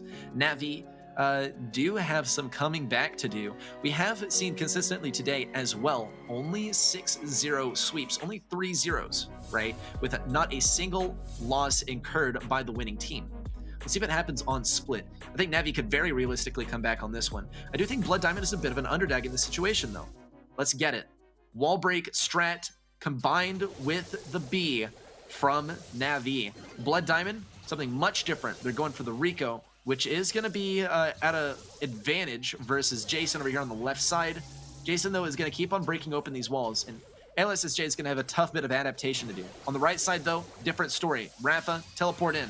MMA does look for the kill, and he's able to get it, too. Cubic is on such low health, and LSSJ is forced to deal with the entire enemy team here. Will he be able to survive? It's going to be a tough one, and there's a high-powered shot from Cubic that takes him down. Raph is all sped up, though, after being in the bushes, and MMA is all camped out here on the right point. It's looking very, very hopeful for Navi so far, and Blood Diamond have a lot of coming back to do. This is the adaptation that LSSJ needed on the right side, though. He needed to be able to get this angle on MMA, but it's just a little bit too late, and even so, he was not really able to get good value on MMA, and MMA is going to stay here inside of his little enclave, inside of his healing turret. Rafa, once again, going to try and get some value with a teleport, and actually Blood Diamond are going to be able to shove Navi off of this left point. But are they going to be able to establish permanence is a big question. 14% differential, and they have just lost LSSJ. Rafa does have the longer range here, and MMA is going to have to play defense around the right side. And down will go the turret as well, and MMA does not have a backup. Cubic does come in just in time to defend it, but does get taken down. Jason also on very low health. Big damage from Jason as he is powered up by the gadget, or by the gear. Down goes the turret as well. Blood Diamond keeps on accumulating capture on the left side, but here comes the real challenge, is the right point. And Cubic is not going to let up for a second on the left side, but Javi responds with fire. And LSSJ looks for huge damage on MMA. Will it happen? It just might. Navi still is 14% away from claiming the victory, and they are going to get to dip their toe in that left point any moment now. There is a great bit of teamwork between Cubic, Jason, and MMA to take down Javi. LSSJ looks for something, but he just can't carry the whole game. Navi will be taking their first win, and that'll be game number 1 of set number 2. Nice stuff. Blood Diamond had the comp diff. Yeah, in game number 1 of set number 1, they absolutely did. Yeah, Reddit Twitter gang, you love to see it. Thank you guys all for tuning in. I really appreciate it. I was like, GameStars is so lonely. I need people to talk to. It was just Nightbot. Ouch. Trude getting filtered there by Nightbot. I guess you can't spam BD, but maybe you can do BD, and then you can do BD, and then you can do BD, right? Increasing numbers of Blood Diamonds. Yeah. BD is way more spammable than Navi. It doesn't seem like we have as many Navi fans in here as Blood Diamond fans, but this could also be a result of Navi being so strong in the World Finals that people are not only a little bit resentful, but also kind of expecting them to win anyway. But Blood Diamond has been doing a great job so far. Navi, however, have just taken back momentum in their favor. Admittedly, it was on Hot Zone, and if we do see, honestly, I think that Navi has already won this set. I think they won this set as soon as they loaded in, because Navi, they're either going to run the wall break or they're going to run tanks, and they're going to be running the wall break again. Blood Diamond, they're sticking with the same comp again. This is going to be really, really interesting. It'll be a close one once again, because Blood Diamond were able to bring it back pretty well, but Navi won that last game. Let's see what we have in store for us. Javi's looking for a lot of damage on MMA. There is a scrap sucker from MMA, and it's going to net him the win on that point. Cubic also helping out with Jason to get the win on LSSJ on the left side, and Blood Diamond does have the advantage for now, but it is soon to go in favor of Navi. There it is, and Navi is racking up those percentage points so fast. MMA is waiting for value with the scrap sucker as well. Great defense in response from Javi with his own gadget, but he's not able to stay on the point for very long. LSSJ still looking for some value on Jason, and he is actually able to get some good extra bouncy shots onto Jason, but he's not going to be dealing too much damage on Jason after that. Jason knows his tricks at this point. Oh my gosh, and a huge super from LSSJ. Jason is on such low health, and great pinch there between LSSJ and Javi. That is going to be Blood Diamond starting to take back the momentum of this game.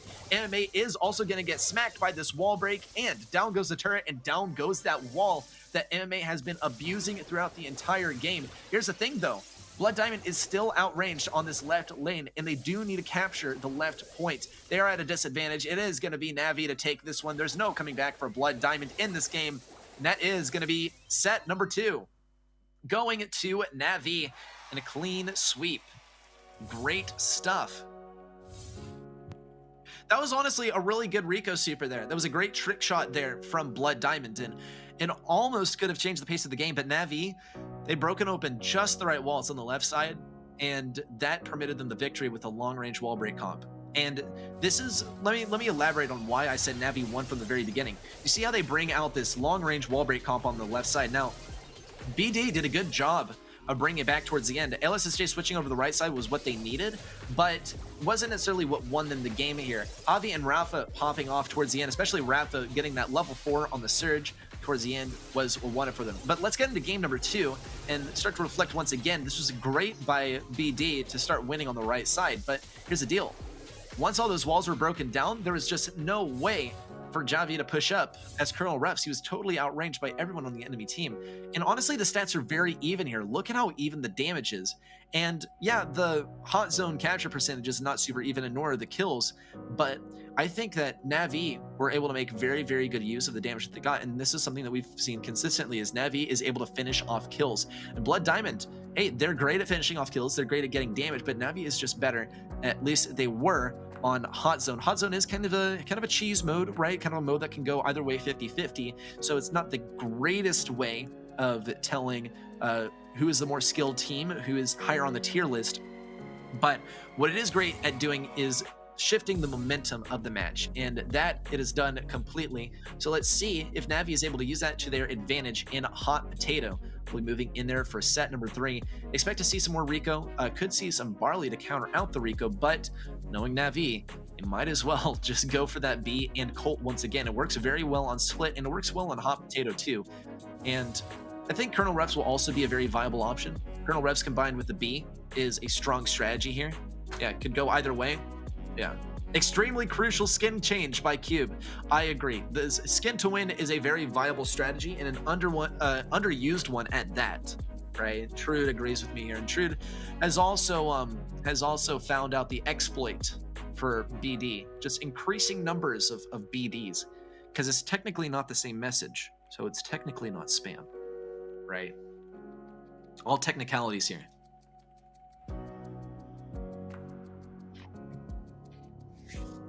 With that, though, we're going to be moving into set 3 any moment now. It's going to be a fun one. It's going to be great to see Navi and Blood Diamond go head-to-head once again, but we are at a 1-1 match here. And it's practically what I expected. I didn't think the sets were going to go 2-0 both times in a row, but 1-1, that is quite predictable from these two very well-matched rosters. Navi, they have a lot to... They have a lot to live up to, having taken second place at Worlds just a couple weeks ago. Let's see what they do this time, though. Cubic will have the speed to come up to mid here. Great damage on a Rafa. Rafa's already done, and MMA is going to get to connect with this safe, but that's not what he's here for. He's here to get rid of LSSJ, and LSSJ will marginally survive, but Cubic, that's where the real damage comes in. Let's see what he's able to do. Hype? No, he's not running Hype. He's running... No way. What? No way. Cubic is not running Hype. That is actually... really surprising to me, because he could have actually stayed alive much longer there had he been running Hype. But One thing that you don't see is how much more damage he did from running the first star power instead. Here's the dash in from Bull, from Jason on the True Gold Spike, or True Gold Spike, no, True Gold Bull. And man, Navi is really stealing the show with this one. Cubic once again is going to get to connect with that safe and deal so much damage. 2,400 health remains. Jason just needs to take a little bit more damage and rush in. He's not going to risk it though. He's going to open up the doors for MMA. MMA still trying to get onto that safe. But really, more than anything, he's providing a distraction. Cubic is going to be taken down by Javi. Javi's so low, though. Stun onto Jason. Jason's just able to get 1,200 damage off with the charge in. And maybe that's going to be the strategy here. Blood Diamond are going to have to be playing extremely carefully, and they are doing a good job, but Cubic breaks through the ranks. And that is going to be Navi taking this first game of set number 3, and they're looking so fashionable, especially Jason there with the True Gold Bull, looking very, very sharp. In any case, that is game number 1 done and dusted. Let's see what we can learn. And it appears that Blood Diamond, they were still able to get a bunch of damage, even versus all these tanks that Navi is running, but with all the wall break, Rico was just not as strong as he could have been, and Barley got completely dunked on. I like the, Trude, I completely agree. I love the BD comp, right? But it just wasn't able to work with all the wall break. And in some places it was a little bit like contradictory, right? I believe we did see the Colonel Ruffs from Blood Diamond. I think we did. We would have to, Bad Karma, that's the name of the star power, I think it was great gameplay. Yeah, we did see the Colonel Ruffs. I had to go back and check. Yeah, and that's the thing is you're running Colonel Ruffs, right? You're not playing the long game on Heist. You never play the long game on Heist unless you're like on a Safe Zone or something. But otherwise, you never play, or Kaboom Canyon, but you never play the long game on Heist, typically, on the map side rotation. you avoid doing that. And if you're going to run field promotion, then that's a mistake, right? So he's obviously running the wall break, and running wall break in combination with Barley or really any thrower is just, in my opinion, a mistake. And I think that Blood Diamond realized that a little bit too late. They could also go a stronger mid brawler, and that would have dealt with the Ems problem, I believe, because Ems was such an issue for them. They did not expect Ems to come rushing up so fast, which also shows that the speed gear is super, super strong, and it's still quite unpredictable. It makes the game very, very unpredictable, and I think even Spin said, man, the speed gear makes this game way too messy, right? It makes the game unpredictable. And unpredictability is one of the enemies of competitive, but it also allows you innovation. So there's always something to appreciate about it. Let's see Navi running the same comp once again. Blood Diamond, I guess, anticipating this. Now on top of the Rico, they're doubling down. They're going with the Colette, and they're already going to be able to get the kill on Jason. Let's see what they're able to do versus Cubic. Cubic does shut down Rafa mid-super, and Cubic will be able to push up here. Though we do see the wall break with the supply drop. It is going to work better for them this time, though. It's going to work much better for Rafa. Cubic does go down to Rafa. Let's see what Rafa's able to do versus Jason. Yup, it's a complete showstopper. LSSJ will be doing a ton of damage to MMA, but will get taken down in the process. Let's see what Cubic is able to do in terms of defense, though, because Ems is such a great defender, but she's also so great on offense, especially with all of these bushes that lead her straight to the safe. Rafa, still, though, having to kind of check these bushes and predict where the enemy is. Let's see the super. Rafa is not going to be receiving the super. In fact, it is going to be LSSJ, and he's going to immediately lose it. No, he's barely staying alive with the bouncy castle, and he's going to go down in the end anyway to Cubic. But Blood Diamond will be able to turn this into an offense. Navi still trying to push up. Here's the super in from Rafa. He will barely stay alive. No way! And he does fall in the middle of his dash back to Cubic's Caustic Charisma. Javi, though, picks up the kill on Cubic. Blood Diamond, they've taken a lot of damage. They got a lot of progress to make on Navi's safe. And Rafa is going to be the key to this victory, but it's going to be tough, especially with Cubic going not only so fast, but also dealing so much damage and running Bad Karma. Here's the deal with Ems. She's so strong when she's combined with speed. Max and Ems is super, super strong. It's in fact terrifying. But now that Ems can get free speed just from sitting in the bushes, it's such a strong strat. And once Hot Potato comes into rotation again, I'm totally going to play some Ems, even though I already got it to 1K. Let's get it, though. Navi still got a lot of defending to do. Jason has this super ready to go, but Rafa is going to take him down swiftly, and here comes the damage from BD. That team wipe was all they needed to get back the lead, and it's going to be a narrow lead at that, though. Jason still does have a super. Rafa has the super, though, and 5,200 damage on the safe. Rafa will fall. Cubic will be able to get in on the safe if he so desires. Javi will have to play defense here. Jason's trying to dodge as he looks for this super. Will he be able to do it? There's the super from Rafa, and BD will be taking this win, bringing set number 3 to 1-1. Guys, we're at 1-1, 1-1. It doesn't get more even than that unless we make it a set number 5, which I think, honestly, is going to be a strong possibility considering how even this matchup has been so far. This is amazing gameplay from both sides, and honestly, Blood Diamond's adjustment here was amazing. Ems over Colette, yeah, I like Ems over Colette, but when it comes to safe damage, Colette is so much better. Ems is so much better for like mid control. When let's see, there used to be a map in rotation for a heist called Tornado Ring, and I loved playing Ems there. There are a lot of bushes at mid. There were a lot of areas where you could pinch, and it was just a great map for pushing in general. And I played a lot of it with Menace. It was our favorite mode. I think Heist is still my favorite mode to push. It's still probably one of my favorite modes in general.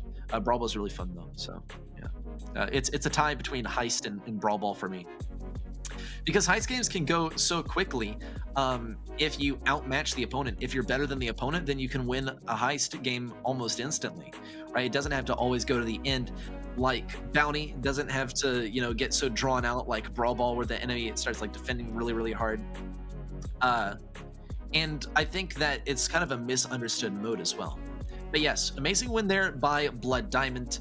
And Navi has also brought a good performance on Heist, so it's really either way at this point. It's gonna come down to their comp choices. Navi, it's very evident what they prefer to run, and now that they've run it twice in a row, I wonder how Blood Diamond is going to react, right? Because this is gonna be a really tough call for both teams. Are Navi gonna double down or triple down, I guess, or Blood Diamond?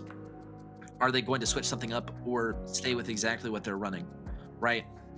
It's going to be competitive. It's going to be a little bit of rock, paper, scissors. But, you know, when your opponent runs rock twice in a row, it would be really smart of them if they ran rock for a third time in a row, you know, because they'd catch you off guard. Or would it be really dumb because they've already run it twice in a row and you know what they prefer? Let's see it, though. Navi and Blood Diamond now in almost a mirror match. This is interesting stuff.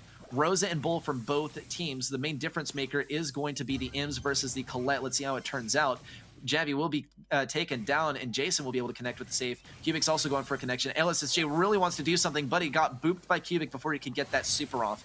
Blood Diamond and Navi completely tied up. Cubic is going to disrupt that, though, and get a little bit more damage. 12% dealt. Jason now rushing in. LSSJ has to get the super off, but he's not going to do it. In fact, he is going to save it for going for the enemy save. It is a base race. That what is LSSJ doing? He circled all the way around it. Now his teammate is saying, please help me, but it's already too late. Navi, oh, never mind. Navi's not gonna be able to get this, but they are so close to making it happen. Jason rushes through, looks for a kill.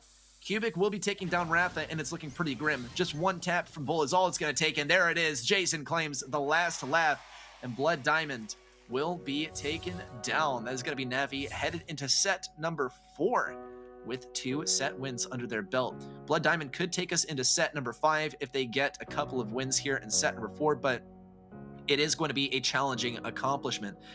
Ambush Piper on Tornado Ring? Interesting. Was the audience so low? I don't know, man. I mean, it's a great matchup, don't you think? I mean, I would always encourage you guys to, you know, tell your friends to come watch and hang out with you.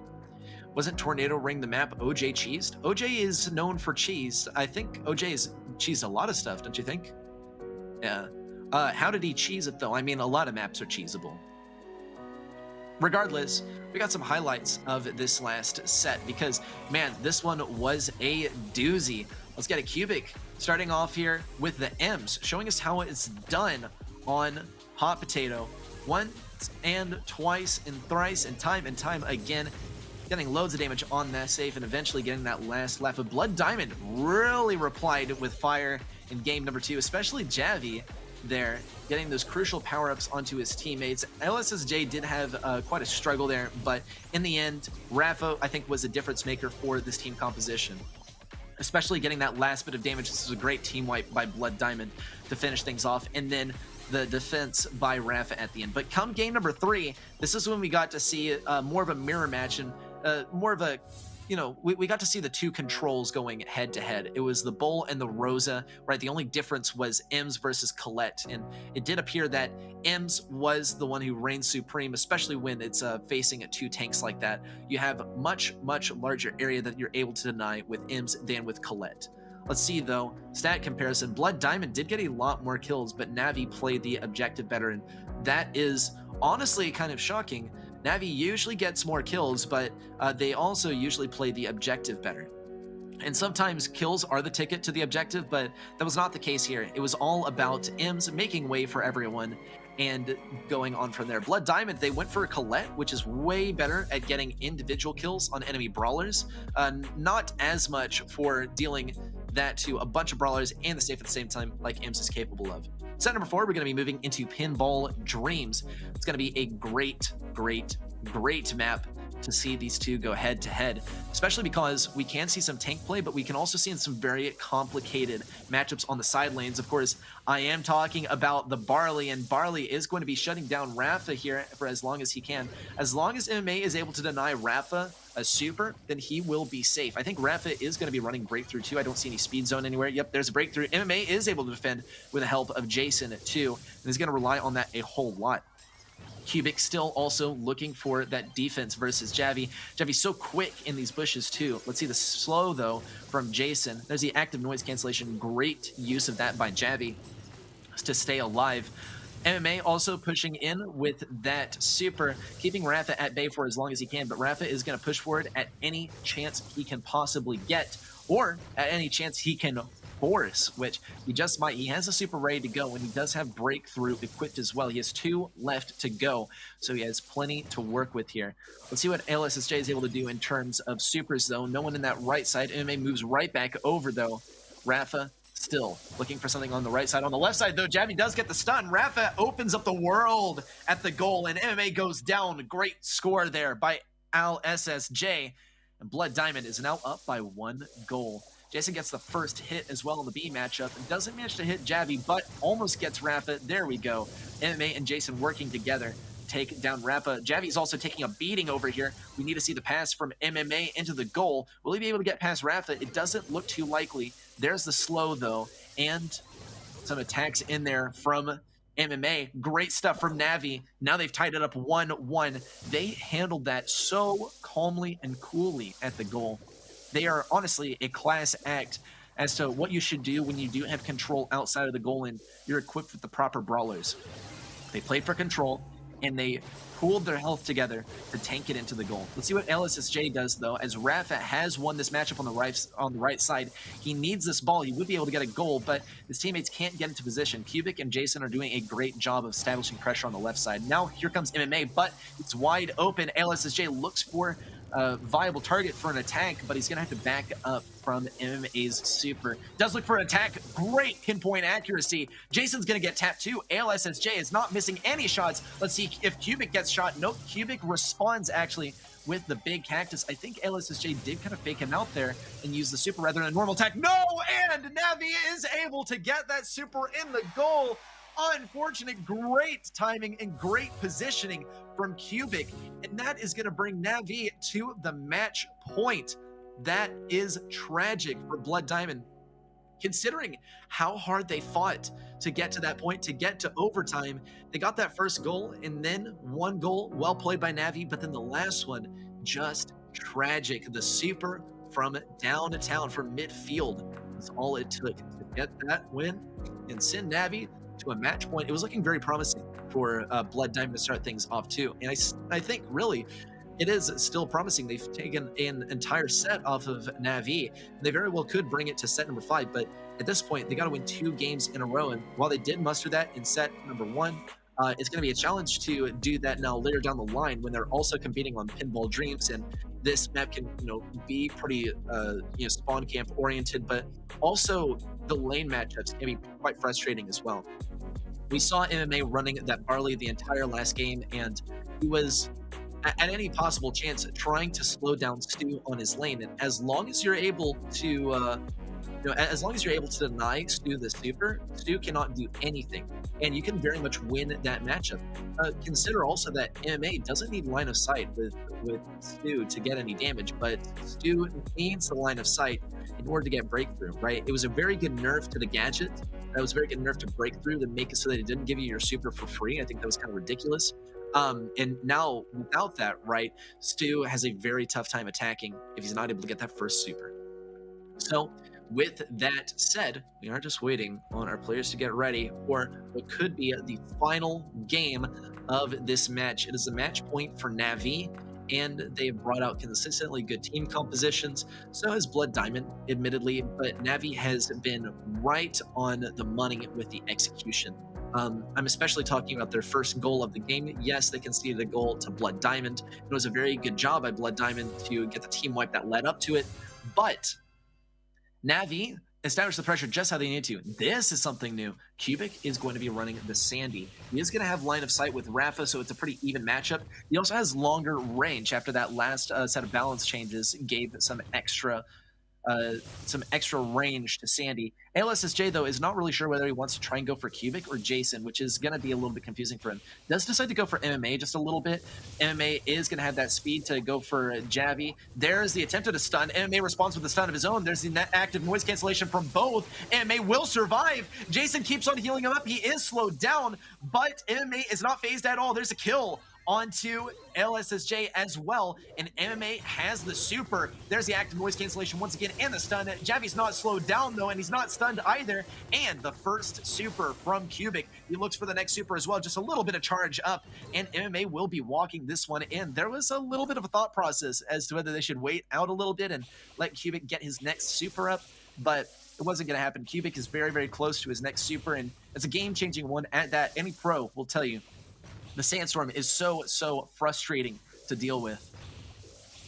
Let's see, though. Javi waiting behind this fence on the left side. MMA has also accumulated his super here. MMA Russia is laughing into the camera. What's going on, MMA? Jason, all the way up there, was able to toss it in. Amazing stuff. And that is going to be Navi taking the win over Blood Diamond. GG for BD. Unfortunately, they will not be advancing onto the international finals today. They're going to have to do it the hard way through the decider match, which is going to be taking place on December 18th. For now, though, Navi reigns supreme. Congratulations to number 2 in the world and number 1 in Group A for today. We're going to replay, of course. LSSJ started off with a really nice goal here, and it was looking very promising for BD, but this is where Navi pulled all their health together and made a unified push in. And Cubic got his super just at the right time to put that ball in the goal. Once again here, you can see MMA was able to walk it in. Cubic with expert positioning of the super, and Jason was able to sneak forward. MMA Russia was smiling. Rafa probably not too enthused about that one, but you saw MMA Russia was smiling and stuff about that one, and I would be too if I were on Navi. Not if I were Blood Diamond, especially taking a look at the stats too. Blood Diamond, they didn't get as much damage, and they didn't even get half of the kills of Navi. This was a Navi show through and through. Just for this set, though, I think Blood Diamond did have some very promising looks in the last set, in set number 3, and also in set number 1. But it was not able to take them all the way to victory. Yeah, Jason's following Teddy's Byron tips. You know he is. GGWP, it was a fantastic show to watch. I'm looking forward to seeing Blood Diamond compete versus Serenity Esports later on in the decider. For now, though, let's break it down just a little bit more. And this might shock you. 55 to 80 on the kills? Huh? Blood Diamond does more damage? What? Navi dies more? Huh? And Navi still takes it 3-1. What on earth could happen? Well, maybe the Brawlers can tell you.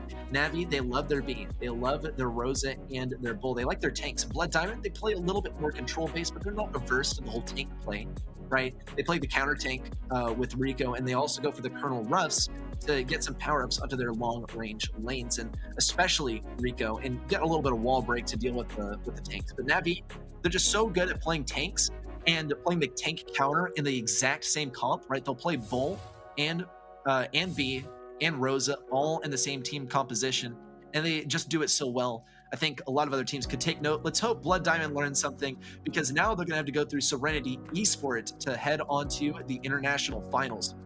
Serenity Esports, we're talking the team that did get 3-0'd by Navi, but did take a 3-0 against Poco Loco, the same team that Blood Diamond defeated 3-0. However, a main differential here is Blood Diamond did take 3 games off of Navi, and Serenity Esports got 0.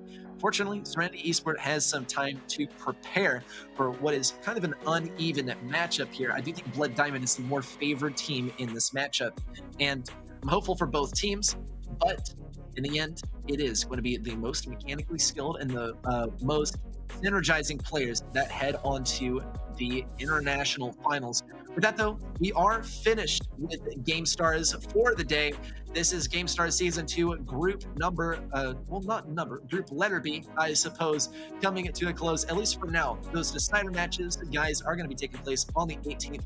So many upsets that day. Every single match is going to be someone going home and someone else winning $400 going to the international finals. This has been GameStars for today. Make sure you come back tomorrow. We're going to have Group C playing the opener match, just so that you're not late. We've made it SK Gaming versus Tribe Gaming EU. So if you're late, you're going to miss some crucial matches from that matchup. So make sure you don't miss it. I will see you guys same time, same place tomorrow. But until then, this has been Ready, Set, and this has been GameStars. I hope to see you tomorrow. Have an excellent day. Brawlers! The showdown will make history! Best teams from Russia, Ukraine, Poland, France and Turkey. Winners of the Open qualifiers and top 8 invited teams will meet in the final battle for the champion title and a bounty of $10,000. Join the stream on December the 7th. Don't miss out on the epic international group stage of GameStars Brawl Stars Season 2.